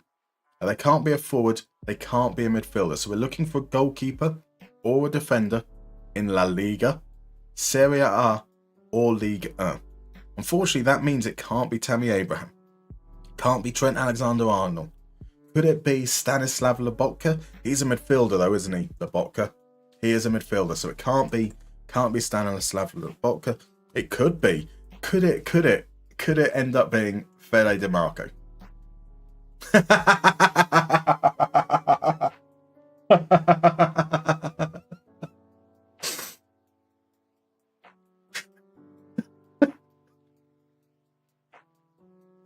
It is indeed Fede DeMarco. Now, for those that have only joined the streams relatively recently, a little bit of context there. We have a regular chatter, a gentleman from Belgium called RJ, who when we play rounds of Guess the Player, I do my own homebrew version of it, he guesses Fede DeMarco at the beginning of every time, until the point that it became a meme and so he stopped doing it. So for Fede DeMarco to be the answer, during a round when he's not here for the stream, does seem like quite wonderful irony there. Let's head back on into the game. So Ali Koulibaly, I've added him to our shortlist. Or I will add him to our shortlist if my hands can't be so rubbish. He looks possibly perfect. He pressures, he wins possession, he doesn't lose the ball, he's progressive, 84% tackle win rate, he's tall, 57% headers won, he can cover in defence. I really like the look of this guy. Attribute wise, he seems to be pretty solid, no traits. One-footed, doesn't like big matches, but he's consistent, he's adaptable. Ali Koulibaly, I would really like Ali Koulibaly from what we've seen so far. Someone record that for RJ. Indeed, I'll clip that afterwards. Lewis suggests that we need to make Ali our ally. Indeed, our Koulibaly. Only guessed because of the previous game, says Jonathan Edwards. Perfect, absolutely perfect. Right, Matt's had to pop out to get some milk. An understandable thing. Now, I mean, I say that, Matt, like, I don't want to put any pressure on you, or suggest there's anything to do with abandonment issues, but the last person who told me they're popping out for milk has never returned. William Kendall is more of a playmaker-y type, and yeah, everyone's going to look rubbish in comparison to Koulibaly now, isn't it, aren't they? Paulson is a winger, Oblad is a forward, Javla we've looked at before, Vindaslav, Rasmus Vindaslav, only played 900 minutes, we don't know what position he played. He looks pap. Michael Mork. This is a guy we wanted to sign at the end of the first season, because he's a wide target for it. He's not a defensive midfielder. We wanted to sign him at the end of the first season, but they extended his contract, and he's been a bit rubbish since then. So we've probably dodged a bullet. There we go. So Crodmo wants us to sign him so that we can then sign another player called Mindy to play alongside him. Get those Mork and Mindy references in. Nanu, indeed. Robin Williams. Right, so Victor Kruger is a centre-back option that we're looking at, who could play defensive midfield. I feel like he could be a good option to be there if we can't get Koulibaly.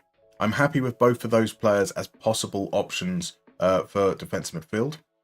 We want wingers as well. So we want a proper winger. There's Santeri Harala. He's a striker, I would describe him as. But he was recommended by one of the Finnish contingent the other day. So he was playing off the left, occasionally played as a striker. He scored as a striker. He's not very dribbly, though. Not very creative. Harala is a no. Eriksson hasn't played. Herman Johansson. Herman Johansson has played as a wing-back. That's not what we're looking for. Very creative as a 430 minutes as well. Let's ignore, just not the player we're looking for.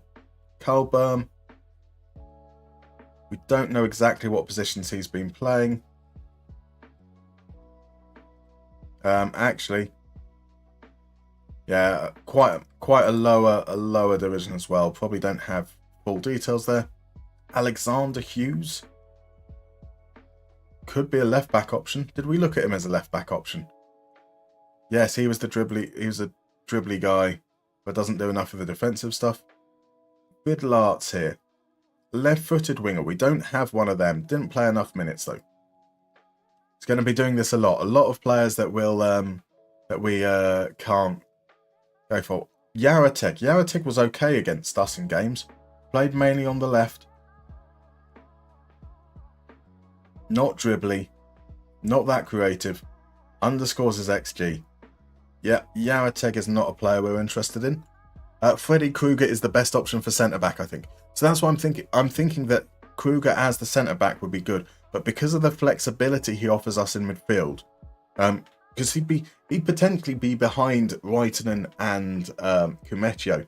So you could have Raitanen and Kumetio, Kruger ahead of them, but Kruger is the first choice to drop into defence when we have one of the starters missing. He'll certainly cut through opposition attacks, that's for sure. I mean, he is being renamed from Victor for Freddy for sure. Daniel Paulson played mainly off the left, no assists. Well, one assist over the course of the season. Not dribbly. We are being very straightforward. It's dribbles and assists are what we're looking for. We, in fact, don't even necessarily need to look at the positions they played, just that they played enough minutes. Olausen didn't play enough minutes. That's a right back, Mork, so no one there immediately stands out. The right wing, we've seen a lot of these players already. I don't know about Nafati. No minutes played. Muzzleton we saw amongst the defensive midfielders, but it's clearly a winger. He was the guy that played at right back. Okay. So that's a no. Vidlars, Yaratek we've looked at. Rusev didn't come up in that last one. Played just 20 minutes this season. Oblad. Right, there's no immediate option there for the wide positions as far as I'm concerned. So that might be something we look at for the loan market. Attacking midfielders. Yagubi we saw before. He was playing as a defensive midfielder. Berm we've looked at before. Gisli Eyolfsson we've looked at before. Marcelo Palomino. 500 minutes is a little bit on the low side there. But he has scored 5 goals in 7 games as an attacking midfielder. So Mustermann's Qatari mindset, if you can't beat them, buy them. That is true. But we can beat them. We can beat them all. We're champions. We're champions, Maeve. ACAB is out. Wish you all a good Sunday. I wish you a good Sunday as well, my dude. Thank you very much for dropping in. His goal return is insane. Sundsvall in the Allsvenskan. So at league level, he's only scored 3 goals, 2 goals in a cup appearance. But those 3 goals, so if you assume that cup appearance, let's say he probably played 90 minutes, so that's 406 minutes he scored 3 goals. That's still pretty good. I don't know we've got enough information on him. To be completely frank, I don't think we've got enough information on him to pull the trigger. He hasn't evidenced before either that he can be much of a goal scorer, which is what we want from our shadow striker. So we want dribbles and we want assists from the wingers. We want dribbles and goals from our shadow striker. Enzo Andren we scouted earlier on. Allsvenskan is the top league, correct indeed. Yeah, a much higher standard than we're at, but without the evidence, unfortunately. Andren didn't play. We were looking at him before. Yarateg we've already looked at. Godwin Aguda. 13 goals, 30 games, not bad. Playing as a striker. Guessing he might have played as a striker. Doesn't dribble. But 1 dribble per game for a striker's a little bit better. Whatever way you slice it, 0.43 goals from 0.2 XG is pretty good. From a penalty perspective, he hasn't taken any penalties. Division 1 Sodra though, so that's probably a lower level. That's a lower level than we're at. So that's the 3rd division in Sweden. Still, 11, 6, and 10 isn't bad. When you add up cup competitions as well, that's 13, 21, 33 goals in the last 3 seasons. We'll keep an eye on him indeed. So he is. Crudmo asks where he's from. He's from Nigeria. He has had a cap. Well, we'll keep an eye. I'm not convinced, but not necessarily going to discount him entirely. So Matt is back. He has returned. He has returned with his milk. He's got a brew in hand. Perfect for a Sunday afternoon. Liam Moller hasn't played. Caius Harden has played. Got 3 goals. Playing as a striker, as a false 9. Interesting. So mainly playing up front. He drops deep. He's dribbling. He's creative. He's outscoring his XG, but obviously as a false 9, he's not getting many shots off. He's not got great acceleration, but got decent top speed. Can pass, good vision and technique. Not much for dribbler. Like, he does dribble, but not necessarily good at it. Well, we're going to keep an eye on him. I'm not sure. I'm not really not convinced, but you never know. You never know. What about Remzi van der Linden? My word, that is a young-looking chap. So DMB says, I could go for a cup of tea now you mention it. Just finishing off lunch. Get yourself a cup of tea. Definitely. Chiwavinga, thank you very much for the follow, my dude. Welcome on in. Matt, have we achieved shenanigans yet? There are very, very few shenanigans, just pizza. In fact, Lewis has just said, no shenanigans, just pizza. So Ramsey van der Linden was playing as a central midfielder. So he's playing a little bit deeper than what we're looking for. But he doesn't dribble much, doesn't create much, doesn't scores more than he... Yeah, I'm not as enthused about van der Linden as I am about Harden. Lillestrom has played a few moments for Interturku.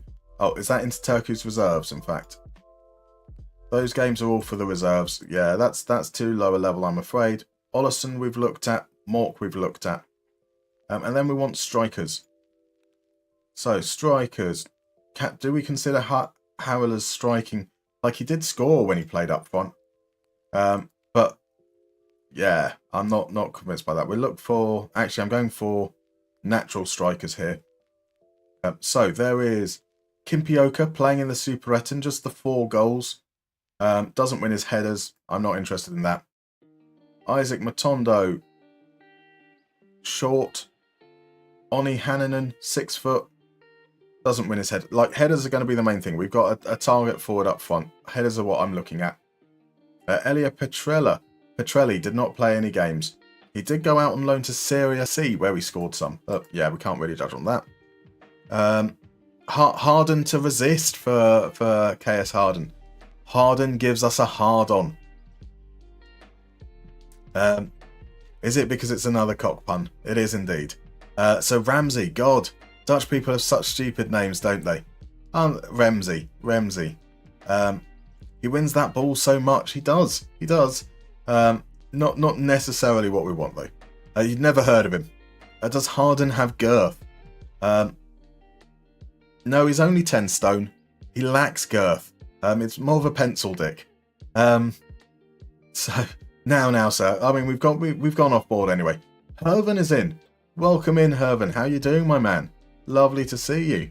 How has your week been? How's the save going as well? And Michael Lopez doesn't win his headers either. So we did shortlist some other players yesterday, based more on their statistics in the league rather than what our scouts have said. So Hipponen, here is a poacher, not winning his headers that much, but he was scoring at a decent rate. He played for the worst team in the league, and was doing a pretty solid job there. Isn't particularly creative, but basically just gets in the box and scores at a really good rate. He can carry the ball. Hipponen is an option that perhaps his value will drop when the relegation becomes official, so that we can possibly get him at a cut price deal, which would be nice. Then we have Byron Giro, 6'1" player, was playing at Hacker, scored 9 goals, which isn't too bad a return from limited games. He does win his headers. Look at that man. So his value seems to be on the low side as well. Again, I don't want to go massively over our transfer record of 9.5k. So we'll look at that. Oh, his contract's up as well. His contract's due to be up. So Byron Giro might be our target. And then in the wing positions, we also are keeping an eye on Luke Ivanovic. He's probably going to be far too expensive for us. Far too expensive for us. But we'll just see what happens there. I think that's pretty much everything. There's Koulibaly. That's our option there. Koskela, Adolfsson. Koskapalo potentially. Max Larson potentially. So it's a small shortlist, but one that we should be okay with. I am going to move a little... Oh, okay, so I can either have £400 in my scouting budget or £90,000 in my scouting budget. We're going up to 8,000-9,000. We're going to ask these guys to be scouted just for a week. That's going to cost us £8,000, but that should be okay. Hopefully, as we push forwards, we should possibly get to a point where we know whether we can keep Lundberg or not. So let's see. Hervan Ryan, very good, thanks. And you already won the Champions League with IFK? Not quite yet, but we did win the league. We won the league, we won the cup, and we only lost one game. Right, Stavitsky gets a bonus. Our budget has come down a little bit, down to 708k. Our wage budget has gone up a bit there as well. Okay, that's not too bad. That's not too bad. There is a certain amount of responsibility that we have where we don't want to plunge the team too much in the red, but also that's the chairman's job. He's there to manage the money. If he reckons that we can spend money, maybe we reassess those opinions. Yep. So your second season, you won the Champions League, finished 5th in the league. Third season, now out of the Champions League. Not too bad. Not too bad. Like, winning the Champions League is pretty amazing. Bit of a shame that the follow-up season hasn't quite come to pass the way you want. Rafael Silva's in. Welcome in, my dude. How are you? How are you? So yeah, it's been a data stream today. I'm to say. So you've literally arrived just as we press continue for the first time. So no new objectives. Any of them come off. So in fact there's cancel. About that. Can recognise it's the best of the best. Yeah, no major expectations there in the contract, in the vision, so that's fine. End of team thing, we will say well done, and we will say goodbye. Our end of season injury report.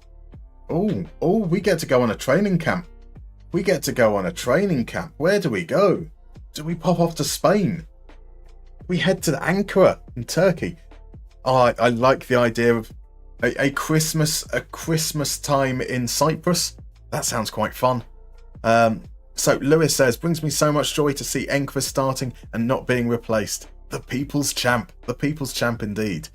So Raphael asks, what do I expect in Champions League? I expect us to get knocked out long before we reach it.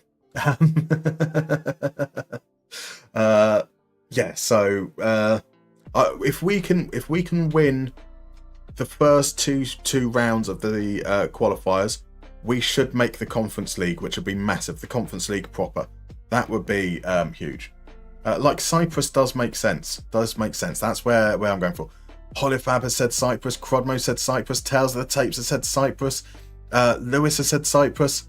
And Rafael Silva has gone for Spain because he says it's near and more realistic. I mean, if we're spent, let's be fair. Like I can't imagine that the cost of flights are going to be that much different. We're surely traveling by plane. Everyone else has said Cyprus. We're going for Cyprus. We'll come back on Christmas Eve as well. Slightly more south. Against Andalusia though. Maybe slightly warmer for Christmas. Hope. Rangers have thrown away a 2-goal lead, 2-2. DM Bassist is not happy. Understandable. Oof. Lewis, wow, we pressed a button. We did. Crazy, isn't it? Real Betis is currently 9 wins, 0 draws, 0 losses in the league with a relegation threatened team. Can't wait for the winter form to hit. Just don't quit the game, Real Betis. Just keep on playing until the end of the season. One very, very, very long session. Don't allow that form to ever drop. ASMR spacebar clicking simulator. Oh, I mean that is what FM really is, isn't it? Let's be fair. Right. Matt is just here to lower the tone of the chat. That's what we want you here for, and that's why we appreciate you, Matt. Right, so we've got the European playoff stuff for the teams 4th, 5th, 6th, 7th, 8th, or whatever it is.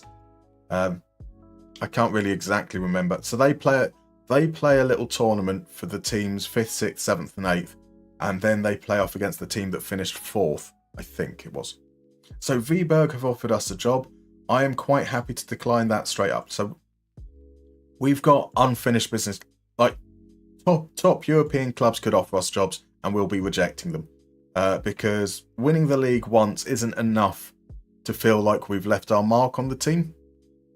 However, as the save progresses, we might then look at what we feel would be a realistic course, depending on how it goes. Andre Villas-Boas was manager of Bordeaux. He's no longer manager of Bordeaux. I'm surprised because isn't he like part of the board at Porto? So I would have thought that he would have been unavailable as a regular staff member. Yeah, he's president at Porto now. There we go. That's what I thought. There we go. I suppose you have board members at various clubs who are also like their managers, and so maybe he's still got a manager profile. FM doesn't reflect his president roles, so he does get some manager roles in game. Fair enough. Is it a case of they refuse to acknowledge it? They're like, we can't accept the idea of Andre Villas-Boas as a president. So just 5 players made their way through the academy. We've got our own Adolfsson, so that would perhaps soften the blow of us signing in Adolfsson. Yeah, that's all good and well. Bob, the man with the name that we didn't want to have hanging around, is gone. So Zhao has also confirmed that he's club president at FC Porto. Rafael Silva reckons we should move to a better league like Hungary, Poland, or Romania. Right now I feel like we're in a good place. Just pushing through with where we are.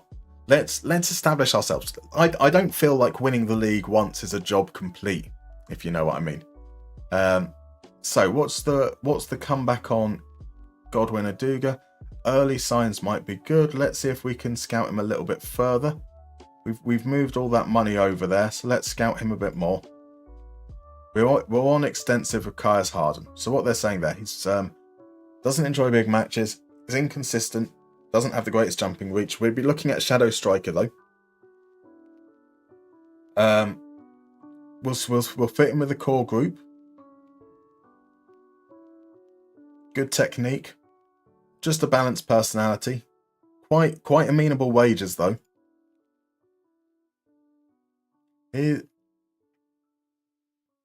Is he enough? I don't like that his dribbling and his acceleration are poor. I don't like his off the ball either. I don't like his off the ball. 3 goals in 12 games isn't great, let's be honest. But if we felt that we could mould him, perhaps. Right, so I think he only became president after FM24 came out, so he'd still be listed as a manager in the vanilla database. Makes sense. Matt says that intake is so bad, it's impressive. They're the kind of intakes I expect. Like I feel we've been very fortunate with the last 2 years that we've had any players that might become okay. I expect very, very poor intakes. Right, Max Larson. What were they saying about him? Good pace, consistency, good stamina. We do like that in a left wing back. Oh, wages. That's a no. That's a no. I should look at the wages first, really, shouldn't I? So El Norby agrees he would like me to move to Hungary. Why might that be, El Norby? So in other words, cheap, exactly. So in Holifab's game, Villas Boas went to Reims, to Grasshoppers, and then to Benfica B. Oh, that would be an interesting move. I could never see that. That'd be crazy. A move to the MLS. Hank, I do not have time between now and 2027 to learn all the rules. No, actually, like they're not that complicated, are they? It's just the various exceptions for the contracts and the what's it called? The off-budget wages thing that can be a little bit confusing. But it's not too complicated. Maybe. Who knows? Who sees what happens? We do have the MLS slogan. And Matt saying, is all I'm saying is one player in eight and a bit seasons, that's good here, lol. That's alright. That's alright. Luca Queetonen was happy last week. Now he's disappointed. There's been no games in that time. So Herman asks, how was your New Year's Eve, by the way? It was lovely, nice and fine. A very relaxed evening.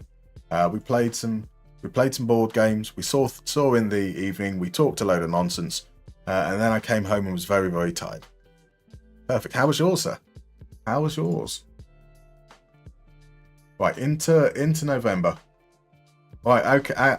Okay. This is interesting now. So I want to get into November to see whether Lundberg will open up contract discussions. But also, we're half an hour before the Premier League games kick off this afternoon, so I need to go and get lunch at some point before that happens. So, do I leave it on a cliffhanger? Cliffhanger? What's a cliffhanger? A cliffhanger, even. Well, do we get as far? Guys. We don't need a cliffhanger. We don't need a cliffhanger.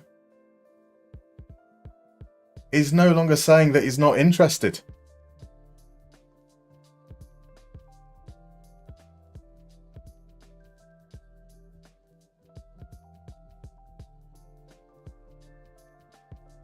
Right, okay. Now, he's got a month left, so he can sign a pre-contract deal with anyone, right?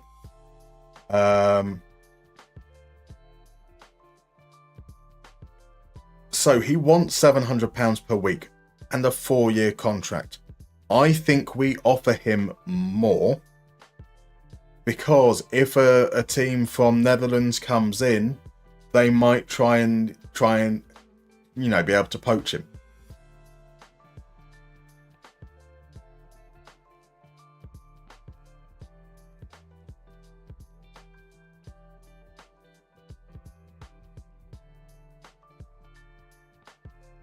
So 4 years is great. 4 years is brilliant.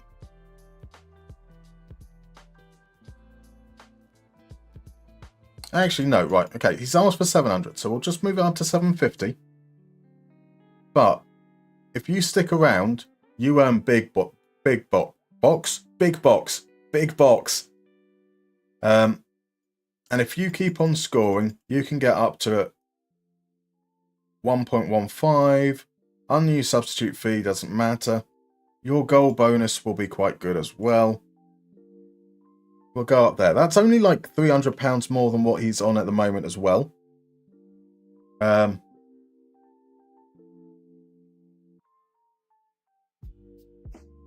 Oh, please.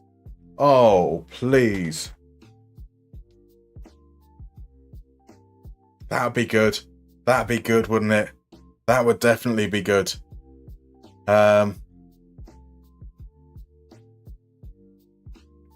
Okay, there is going to be no cliffhanger. We are finding out now whether we're going to move forwards enough that we can find out whether he signs that contract. Oh, Lundberg season indeed. Indeed. So, Hervin, before then, he asked, no booze. So, I only really drink if I plan on getting drunk, and it was just a small, like, friendly gathering. No need for it. El Norby says, thanks for the Manchester United missing 11. I thought it would be about the glorious days, but no. I try to forget that game in Wout Weghorst. Everyone loves a bit of Wout Weghorst, right? Oh, bless. Lanky Buffalo says, you took my advice on managing a sister city of Plymouth. Just finished the first season with Arka Gdynia, won the second division and Polish FA Cup, but now in the Europa League as a newly promoted side. Fantastic. Fantastic indeed. Glad it's going well. Right, Beckman here is a player we weren't looking at, so that's fine. Come on, get me to the important bit. We want to know. So Herben's New Year's was fine. You helped an old lady out of her vehicle because she was drunk as fuck. Fair enough. So there were suggestions to give him 1.4k. Cronmo said go a bigger loyalty bonus, which is what we end up doing him. Given the deal, then it nicely closes the stream for the day. That's the hope. Or it might end up ending the stream badly as we discover that someone else comes in for him. So it did say that NAC were interested in him as well, or was it Den Bosch? So there is the possibility he can go. He's our man in the box, says Tale of the Tape. We hope he's going to forever be our man in the box. Do we have to pay in Haribo because of the financial situation? Well, look, the board are happy to give us the money. So that's, their problem to manage. And Kroshner Rock says that Lanky Buffalo has gone for his home team. Beautiful. Right, now quit and don't save. Yes, absolutely. Fat Rat asks how to get this animated player faces. The animated player faces, there are the illustrated ones. You need to draw them yourself, I'm afraid, Fat Rat. So I create these in a separate program, and there is about 24 pictures that have been done in total, purely for the players and my team. So if you wanted it as a face pack, you'd have to then go and buy all the players from IFK Mariehamn. The bassist is 3-2 to Rangers. How about that? So a new average rating record for Fortuna. Wins for most assists for Stavitsky. Fortuna with the second most players of the season. Kumecho, third in rookie of the season. 1, 2, 3, 4, 5, 6 players in team of the season.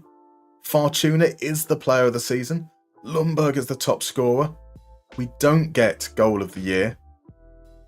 I'm manager of the season, naturally. That's not bad. Oh, do we have goalkeeper of the season, midfielder of the season, and striker of the season as well? Let's do some congratulating. there. It's edging us. It's deliberately making us wait to find out whether he's going to stay. At Night of Knee, good afternoon. On a quick lunch break. What did I miss since yesterday? So not much Night of Knee. We are champions. We didn't finish the season unbeaten. We did win the Swarman Cup as well, and now we are just going through the data, seeing who our targets are, and Lundberg might be staying. He is in. I think there was a news article.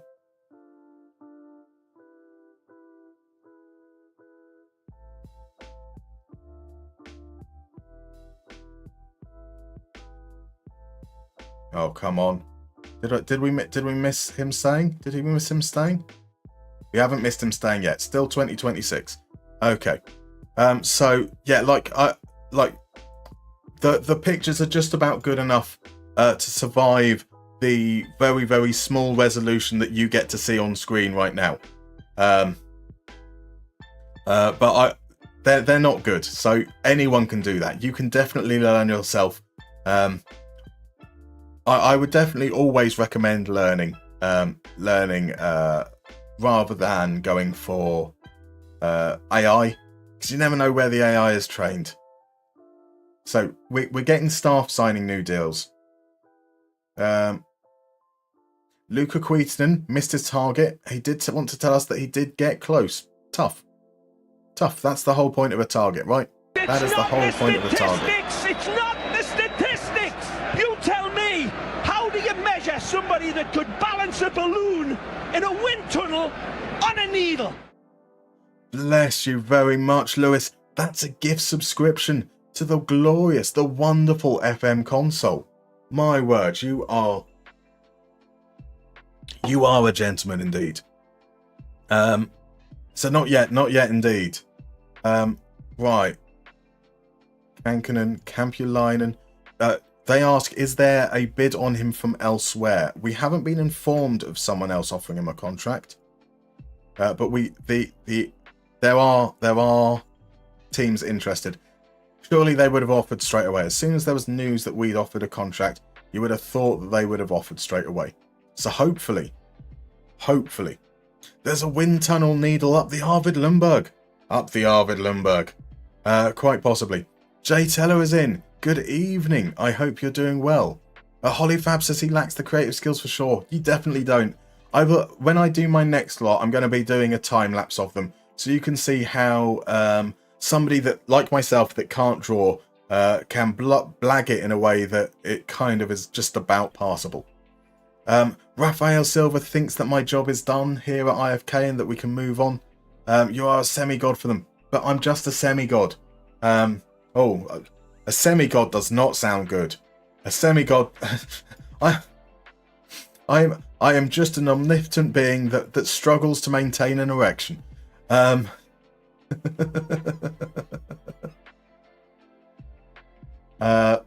we definitely want to establish ourselves. A single win over championship isn't sustained success. That anyone could potentially do that. You've got to prove your worth in the league first.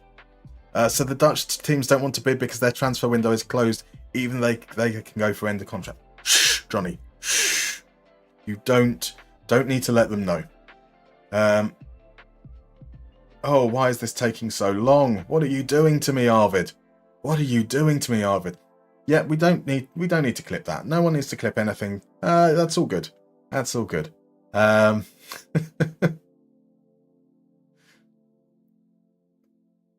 Right, no club has won the league for 2 consecutive titles except for HJK in the recent 10 years. Let's be the first one. Exactly, Kian. Kian gets it. Like, there's about being able to prove that you're sustainable. Maybe there's we don't win the league the next season, but if we can keep Mariehamn up near the top, when Mariehamn the first time that Mariehamn ever won the league, back in 2016, they then dropped down to 4th or 5th the next year, right? So we've got to be aware that if we can just actually keep them up near the top, that could be enough of a reason as well. And we're going to win the Champions League, obviously. So Tyreek George fan, what snazzy signings have we made? None. It hasn't quite opened. There we go. Boom.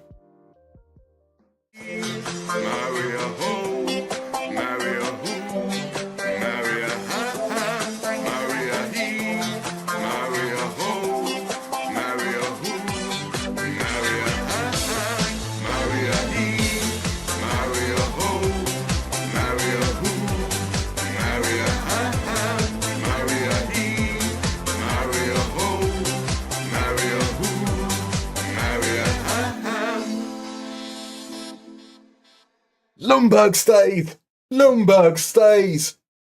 This is amazing. Indeed. Oh my word. Oh yes. We're gonna win the fucking league. Hopefully you can become a god for the club. Marry a he, marry a ho, marry a who, marry a ha-ham. Arvid Lundberg is here to stay. No minimum fee. He only doubled his wages. A hero remains. Boom. Right. Yes. So, as Johnny Trotter says, stream over. Thanks, guys. That is where we will end for today. Marvellous stuff. Now, we are back tomorrow evening. Oh, sorry, I really do need to catch my breath. I was waving my arms all the way through that rather than just halfway. Oh, there we go. We'll be back tomorrow at 5 p.m. GMT. I will be playing forwards through the pre-season a little bit, so that maybe we can hopefully get to the start of the Liga Cup. Yeah, then we'll be back on, it's Monday, and then it's not going to be until Friday. So, yeah, I'm keen to just try and push this forwards a little bit. Thank you very much for tuning in. We'll do the same as usual. I'm going to end the stream on YouTube first. If you enjoyed the stream on YouTube and you're not following already, please consider subscribing, maybe even hitting the like if you've enjoyed the stream. I thank you very much if you've enjoyed a stream which has essentially just been looking at data. You are incredible people. Yeah, so I'll be back, and then over on Twitch,